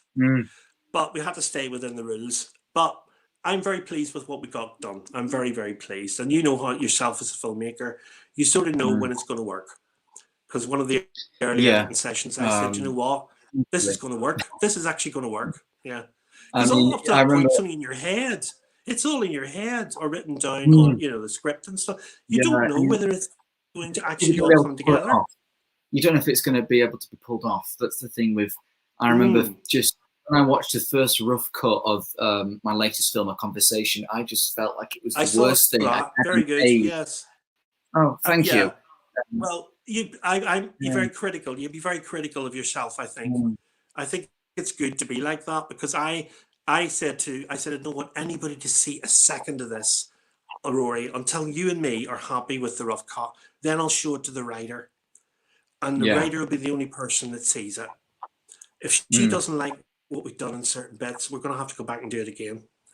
So, so I thought that's how I'm going to approach this. And it means, unfortunately, that people who are in it are dying to see themselves in it. They only want to see themselves in it. They don't want to see the rest of it. They just want to see themselves. The thing is, some of them are only in there for seconds. They've done a whole 15, 20-minute sequence, and I'm only going to use 2 lines. But that's what editing is about. You cherry pick what you want. Ruthless. We, because the original bit at the beginning of my film it was all one long take. I don't know if you watched the live commentary. I saw that. Yeah, I saw the behind the scenes you did on it. Yeah. Well, you know, that was originally all one long take, and then you know, and the actor was kind of very, you know, really enjoying it, and then cut. You know, I just completely cutted the whole thing. You got to kind of just be ruthless with it, even if it means people aren't going to be happy. Oh, you have to. And you can't say to the actors, listen, I'd probably end up using 2 seconds of your dialogue here. You've spent half an hour doing all these takes, but I'll probably use 2 seconds of it. But you can't tell, because you're telling a story. The thing is, and I know directors do this, all professional directors, you're telling a story. The story is paramount. Everything else is secondary consideration. Yeah, I agree. It's just because sometimes you have to lose a beautiful camera shot because it doesn't. Take a beautiful camera shot out because it doesn't actually add anything to the story. That's true. I've had to do that. I'm looking forward to finishing it. It's real. I've really enjoyed the editing process. You do all your own editing. You don't collaborate, do you? Well, with anybody? unfortunately not at the moment. I Yeah. try to collaborate. I enjoy collaboration. It's very helpful because it's not good to be you within that, editing or writing or directing, whatever it may be, because sometimes when it's just No, you. well, I made a point from the very start that I said I want to direct this. I don't want to be doing the sound. I'll get a separate sound guy. It was brilliant. He was just always there. I said, "Are you ready for the take?" And he heard a voice from outside because he couldn't be in the room because of the mask wearing. I said, "Are you ready for sound, Chris?" And I heard this voice from elsewhere in the flat. Yeah, yeah, ready. I always knew he would be ready. And then we did the take, and I didn't have to worry about the quality of the sound. And the quality is amazing. The sound's all superb. It's all beautifully done. So I'm really pleased with that. Yeah. So hopefully, I've decided to. People on YouTube will see it, but they'll be invited privately, and they get a private link. So I'll make sure you get a private link. But I don't want to put the whole thing on YouTube. It's not going to be for everyone to see. It's going to be by invite only. Simply because it's just may go to festivals, Lucas. Yeah. Yeah. No, that's a good idea. And thank you. I can't wait to watch it. Yeah. Great. Well, it'll be a few more weeks yet. No, because I've got this idea for this film, which I'm just spinning around in my head. I've got a notebook where I'm just basically downloading everything from my head onto paper, what I've got, and it's just like, can I pull this off? And that's the thing. It's like, do I really commit to something so ambitious? Am I going to be able to pull this off? It's really hard, and it's also hard because I'm doing it for college, and they want kind of a time limit. Yeah, you have to. Certain syllabus things you have to put in it. Yeah. I told my tutor because when I first got on the course, he was like, "Right, if you're doing a short film, I want it to be 3 to 5 minutes," and I went, "What?" And so I said to him, I mean, what can you do in 3 to 5 minutes? So I said to him, "Right, I'll do it under 10." And so then we got a conversation which was 7 minutes long, and he was happy with that. And then I said, "Well, the next film at the minute's running we're running about 24 minutes, so we reckon it'll be closer to half an hour by the time we finish it." But I'm not worried about time. I'm happy with a half an hour long film. It's going to be a good story, a half an hour long. Yeah. And then I said, for my next film, I'll do 15 minutes. But now thinking of the end, it's like it's hard because I want to explore a lot, and it's either take it out, or maybe it might just feel like you're cramming too much in. You're putting too many eggs in one basket. I'm not sure because. Well, I think you have to be careful because if you, I mean, I have that problem with our film. You filmed what you filmed, and then the problem I've had sometimes is, have I got any footage to link these two scenes together? Is there something coherent we can put that? Because sometimes you think, oh, you need to track and shot here, and oh crap, we didn't film one. I forgot to film that particular track and shot, because on the day you've got so many things in your head, and editing the film is one of them, but not to the detail. When you get onto the edit suite, then the detail kicks in. Because the only person hopefully you. Oh no, go on. Oh really? Oh well, yeah. The only person when I'm editing, because it's for college, because I would be making films anyway if it wasn't for college. But I thought, well, I might as well just make the film for college because. And the only person I've got with me doing that would just be my tutor, and I'll just do an edit thing, and then I'll be like, come and watch this. What do you think? And it really did help. Yes. If it was just me editing a conversation, it would have looked a lot differently, and it wouldn't have been as good. Oh, well, there you are. Yeah. I mean, I've enjoyed collaborating on the edit process. I've never done that before. Having an assistant editor has been really useful. Yeah, I think it really is for editing, especially because I am not edit savvy with the programs. I know what to do. I know, I use Premiere Pro. But it's always good to know when you've got someone who, first of all, knows what they're doing with the program, and second of all, is a good editor and just knows. Yeah, well, the guy I work with knows the program back to front. So I just say, I'd like this here, and he just does what he needs to do. And then we play that back, and it's cut properly. It's cut together nicely. So, yeah. Because I always know, even now, you know, I mean, I don't understand how anyone wouldn't know this, but how I want the film to be edited now, you know, I haven't even put pen to paper yet writing the script, but I already know how I really want the Oh film. yes, absolutely. I mean, when I was explaining to the writer, because she'd written it as a play, I said I can tap this into a screenplay. She said, "Well, what do you mean?" I said, "Well, we can make it into a film. It's boring. If we film this like it's written, it'll be boring. Nobody will watch it." Oh, but I think it's really good. I said, "The dialogue's fine, Jackie, but you need to do something visually. You can't put people in a bedroom and expect people to watch it. It's a bedroom. You've got to make the thing work visually." So I then started to explore visual ways of doing things, and that's where it has evolved as a piece, because it's not just watching a guy in bed. The main character's in a bed. I'm not going to give you the plot, but basically the character's in a bed and everyone is coming into his world from the other world, so to speak. Okay. So that's why the other world has to have a different look and feel to his world, which is very real. So the other thing was very interesting. I never had to do before. I had to establish a set of rules that I had to stick to like glue during the filming, because I'm saying, no, they can't affect anything physical in his world. So if they touch anything or lift anything or tear anything or move anything, in the next shot it has to be exactly where it was before. So we had massive continuity problems because we had to keep putting things back and shooting takes maybe on a day, 2 weeks later, where everything had to be back in the same place again. But that was also interesting as a challenge as well. Yeah. No, So I'm what's always the comment? Is there anybody still? Are there any comments? we I do don't have a want few. to. I'm just going to see if anyone's, because we do have. I'm just wondering, because we've got stuff from Wormy and Lanco here. Yeah. Let's just see what they put in. Lanco's put. Well, I'm conscious that maybe filmmaking isn't everyone's cup of tea. But it's interesting for those who like it. They put. I'll make a Oh script for a well, movie. obviously Lanco is interested. Yeah, I hope to tell the director my father knows. Tell him, let's make a movie, and it'll be about boxing drama. Go for it, Lanco. Do it. You know, who knows? Could be the next Southpaw. You never know what's going to come your way. You might be you might be the next John T. Avildsen, the next Rocky director. So I'm looking. You know, if you've got an idea, write it down, develop it. Yeah, absolutely. Yeah.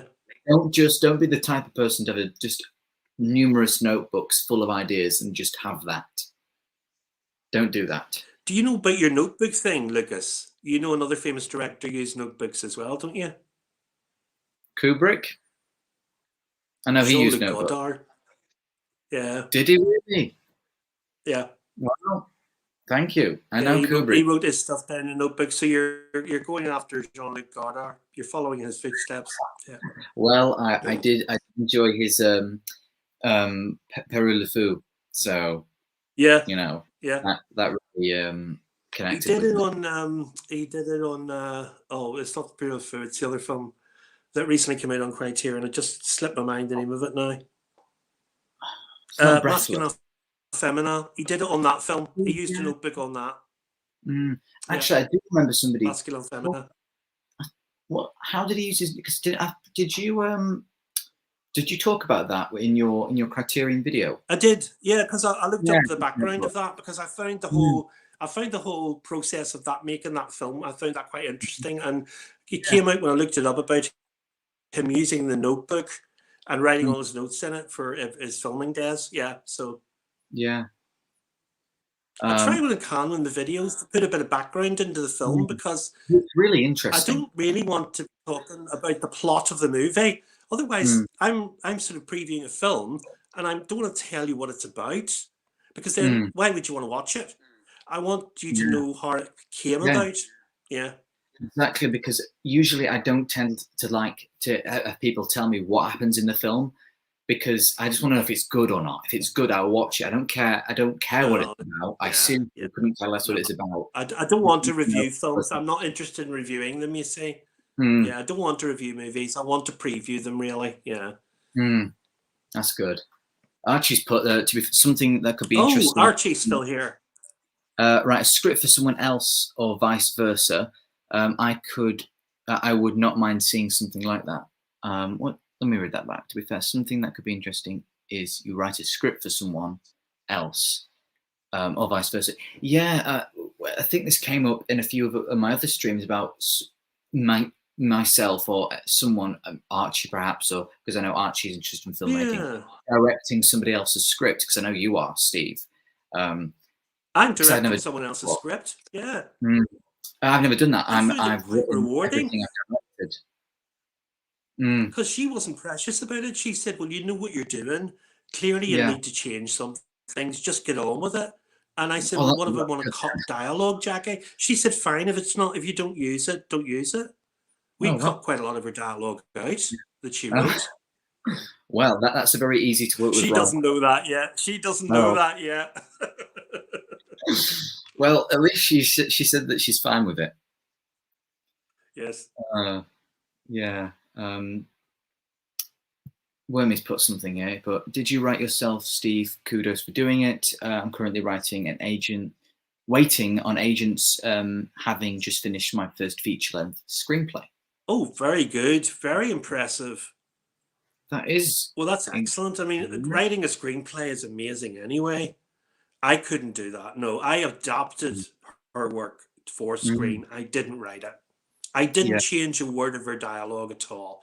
I just put in POV, position, everything from a camera point of view, so we could shoot the film. Yeah.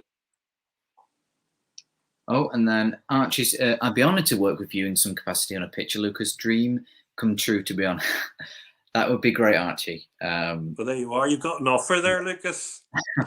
I mean, it's possible, and I'm very open to doing so. I think I love collaborating with people. Well, in the past. There's such a thing as an assistant director, an AD. That's You'd right. Be the director, but you could have an AD. Yeah.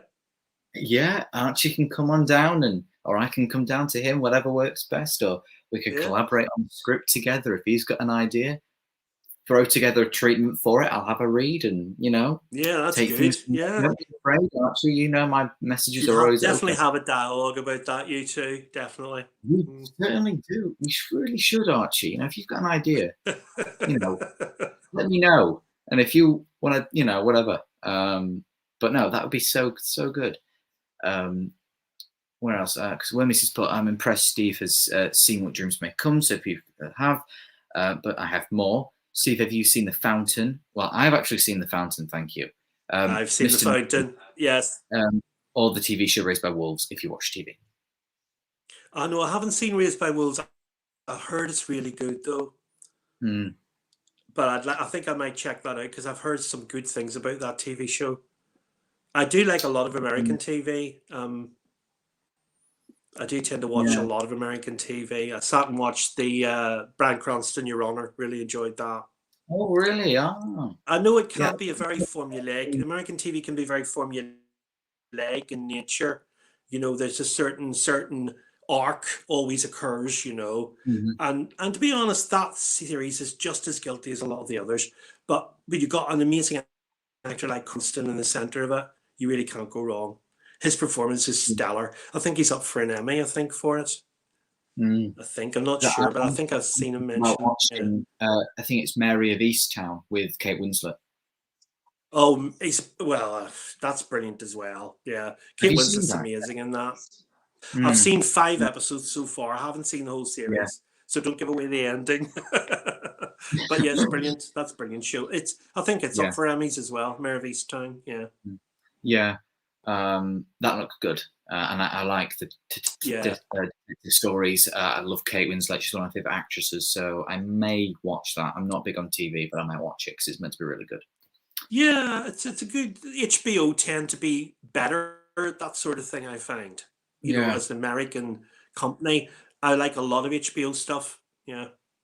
Yeah, I think we're working back through the comments, working backwards. Is there lots of comments?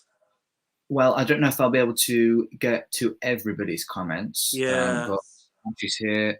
No problem. Archie's been away. We're still here. We're still here. I think I might turn and the then light when on, we Lucas, see- because it's getting a bit dark. Hang on. That's all right. I'll just read out Wormy's new comment. Because For I 8 think minutes. what happens is the iPad camera struggles a bit when there's not enough light. See, ever the director gets some more light on the scene. Well, this is what I'm working with at the moment. Wait, I don't know if you can. I've got a light up here. Oh, that's one of the newer lights, isn't it? Yeah. Well, I've been Yeah, experimenting some of I've got the to bring it down. BFI videos. I think the one I did, the close up on My Fair Lady, I decided to put all the lights pink. I thought that would be quite cool for that particular video. So I filmed the entire thing with pink lighting on me. Why not? Mind you, I was talking about My Fair Lady, so that was fine. Well, yeah, actually. What? Let me just read this again. 8 minutes to the. I had an idea where there was a homeless guy, and a lottery ticket, but I couldn't figure out where it was going. Yeah. It can be tricky, can't it? Because you've got an idea, but then you need a whole outline. You need to. It's that 12-step thing, isn't it? You need to take the character on the journey. Something happens, they have a revelation, they move on, something else happens, they become better, or something changes because of it, and then the final act is a denouement of some sort, you know. And obviously, you have to have a whole journey that character goes on. Yeah. And then Archie's following up by saying, I have an idea. I have ideas, but they are all way too complicated. The film I was making crashed and burned because of too much ambition. Currently working on a new script and toned down ambition, though. Ambition can be a good thing and then a dangerous thing.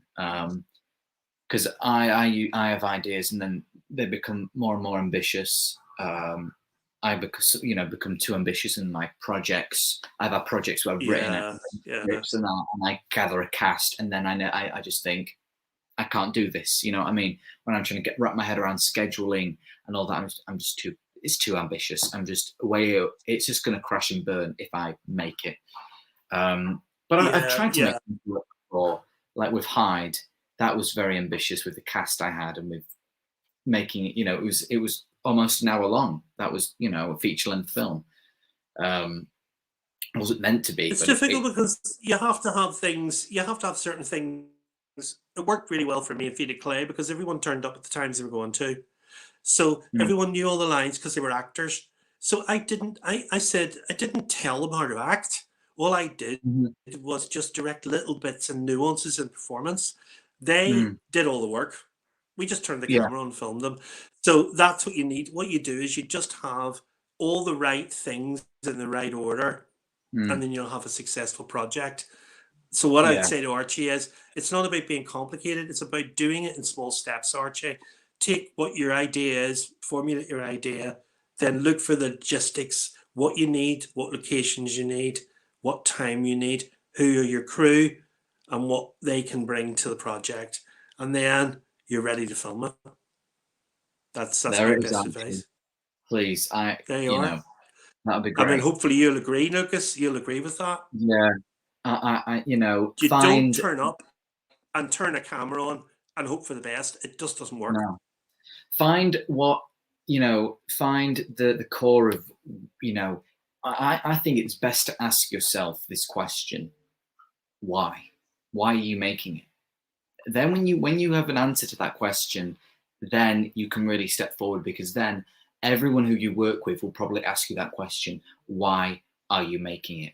Why? And if you kind of get to the core of that, get to the core of why you're making it, what is getting you excited about this story? Why this idea? Why this story? Not this other story. Why not this other idea? Why that idea? Get to the core of kind of the themes that you want to explore, and then maybe you can rewrite it, but try and maybe channel the same theme. So it could be completely different, but you're maybe in your own way making the same story, but maybe less ambitious. Hopefully that helps as well. I would totally agree with that. Yeah, just break it down into the components, and you'll find it's actually not as bad as you first thought. Yeah. And look, Twin Peaks is the best TV show. You must watch it. Have you seen it? Well, that's who hasn't seen Twin Peaks, of course. Yeah. Me. I need to watch it. Well, I mean, the thing is, David Lynch is a bit of an enigma anyway. If you don't like David Lynch, you're not going to like Twin Peaks. because he's a filmmaker of a certain type, and not everybody gets David Lynch. I didn't get him when I first watched him. When I saw Twin Peaks on TV, I thought to myself, "What on earth is this?" And then something suddenly clicked, and I realized what was going on, and I suddenly started to actually enjoy it and think, "This is really clever." I suddenly realized I'm going down the rabbit hole here, but I'm loving every minute of it. And then after that, I was hooked. And then I started to look at his other films, and I thought, "Oh my God, what has he done? Look at this, Eraserhead. Wow." Yeah. And that was it. I was sold after that. I became a Lynchian. That was me gone. Yeah. Because I've seen a few. I've seen The Elephant Man. I've seen Mulholland Drive. I've seen The Straight Story. That's all I've seen. I think I have yet to fully kind of. You see, I need to watch. He's not for everybody, Lucas. He's just not for everybody. Really because he doesn't give you any help. He gives you no help. Yeah. I really, but I like the fact that he doesn't. I really like that. Yeah, Mulholland Drive's amazing. It's so convoluted. It's so clever a film, so well constructed. But he gives you absolutely no help. He leaves you to work it all out. Yeah. He more or less said, "There you go. Don't ask for my help because you're not going to get it." Yeah. I think he's actually said that in an interview. No clues. Before. Not giving you any clues. Yeah. I don't know if because we've actually this might be the longest stream I've ever done, but it's been delightful. Sorry, Lucas. I do get carried away talking a lot. Sorry. Don't apologise. It's fine. I'm just not. We'll just answer the final few comments. I don't because usually we end. I don't know if people want to head off. So it ended up being. Well, that's fine. Whenever you want to, it's fine by me. Yeah. Going to Texas on holiday and walk over the bridge to Mexico and get kidnapped by wow. Oh wow. Well, that sounds exciting. Just reading that synopsis. Yeah. Wow. Yeah, that's brilliant. Walk over a bridge. Wow. No, it does sound great. I think Luke's going. Thank you, Luke. That's been lovely. Thank you, Luke. What else? Oh, Blanco. No one will ever be the new Kubrick, and I certainly won't. No, there will never be. He was a one-off. There will never be another Kubrick. No. He was just so unique. He'd never be replaced. No, yeah. Luckily, we both have seen The Graduate. Apparently, people leave to.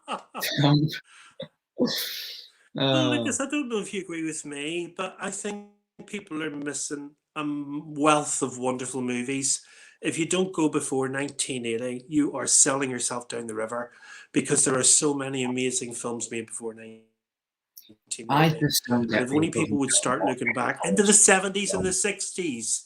Just not going past the 60s even. The 60s was a golden decade for film. And there are so many amazing films made in the 60s. If people would only just look back and see just what a wealth of amazing quality movies there are out there. Definitely. I don't get people who don't watch old films. It's like you call yourself a film fan, but yet you don't watch a film from the 70s or the 60s because it's too old. You're not a film fan. You enjoy a certain type of movie from a certain era. I mean, what I would say, but you know what I would say in their defense? Some of them were born, they're 90s or they're 00, what do they call it, naughties kids. And because of that, their frame of reference doesn't stretch back that far. I'm 60, so you know what I mean. I saw The Jungle Book in the cinema, Lucas. My mum took me to see The Jungle Book in the cinema when I was 7. So quite frankly, I've been watching movies since then. Wow. And obviously a lot of movies like Ghostbusters and things. I went to the cinema to see Ghostbusters when it came out. So you couldn't have done that. You couldn't have done that because of your age. But the thing is, at least you've gone back, you've explored back further in that time period, and that's I think what matters is just opening your mind to what's out there. You don't have to watch French films with subtitles. You can still watch great movies in color. You don't have to watch black and white movies. You know what I mean? There's still great films in color. That's Yeah. true. I mean, you've got The Godfather, Yeah. 70s, and it's like Perfect example. The Godfather. part 2 is one of Taxi Driver. Oh, of Yeah. course. Yeah. The Afternoon, which we just mentioned, Dog Day Afternoon. Yeah. They're all out there. And the wonderful thing is, but physical disc keeps them alive. You can just go and buy them off Amazon for £3. Yeah. You can enjoy it on streaming for nothing if you want. Yeah. Lanka was asking about your letterbox. Oh, I can't remember. Lanko, I'm sorry. I can't remember what it's called. He uses it much, Lanko. I think it's Enigma. It might be Enigma 1507, but I can't remember off the top of my head. Sorry. I'll try and put it on one of my videos I can remember. But you see, I don't tend to put. I don't Twitter and stuff, and I don't really bother much with. Because I don't bother with the subscriber mail thing much either. I don't really put my details on there. Although was it Jimmy Paul sent me something, so I'll have to send him something now. But I'm not really. I don't tend to do the subscriber mail thing. It's not that I don't want to. I just don't want all the contact details to be flipping back and forward. Yeah. Yeah, you got to be careful as well. It's just maybe me being a bit more private than some others. You know what I mean? It's just that's how I feel, really. Yeah, I don't. I don't hand out my address really. I mean, to people, if it's a random person who, I say random. Someone who kind of frequently watches the channel. I see they watch the channel and they kind of like, I want to send you some. I can send them to a work address, which is fine. Yeah. Yeah, that's fine. Yeah. Because people, they're offering to send you something. You feel kind of bad saying no. I don't want that. And it's very kind to always. Lanko, there's no point in checking my letterbox because I haven't got anything on there. I never bothered putting any movies in. Mind you, I might make an effort now, Lucas. I might start listing some. Yeah. Yeah, I mean, it's up to you. Ben Worley. Yeah, there we are. Yeah. You were right. Great to see it. Well, thanks for staying with us so long, Ben. Thank you for staying so long. No, we've got. Oh my goodness! Thank you, Archie. Well, I hope that helps you out. It's our pleasure. Yeah, it's our pleasure. Anytime. That's so kind of you. He's also put. We must keep contact about filmmaking ideas. Could bloom into something special? Who knows? David F. Sundberg got his start on YouTube. See? He did. Yeah, Archie. He did. Yeah. We can do it. Just whatever. We message frequently anyway, Archie. So whatever. It'd be great to collaborate on something. It really would. I mean that. It'd just be great. Oh, yes. I think you two have been good working together. I look forward to seeing whatever you do. Yeah. Yeah. One day you might see it. I totally agree. I totally agree with that. My sentiments exactly. Yeah. Ben says a true film fan would never the wider the range, the better. If you can't own silent films, everything. Watch silent movies. Watch everything. You learn so much from it. You do. If you like, I mean, I don't know if you agree, Lucas. It makes you into a better filmmaker when you watch films. Everything. Of course it does. Some filmmakers just watched films and that was it, and now it's like they're famous and amazing. They never, that's why I watch so many, just to. Well, Kubrick famously loved Close Encounters. Kubrick told Spielberg he loved Close Encounters.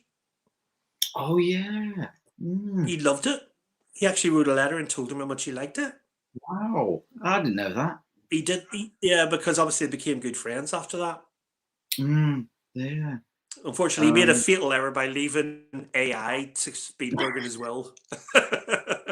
He should have never got near AI. What a film that would have been had Kubrick directed it. AI. I know. That's what I think when I see it. I just. What a travesty it is, unfortunately. Yeah.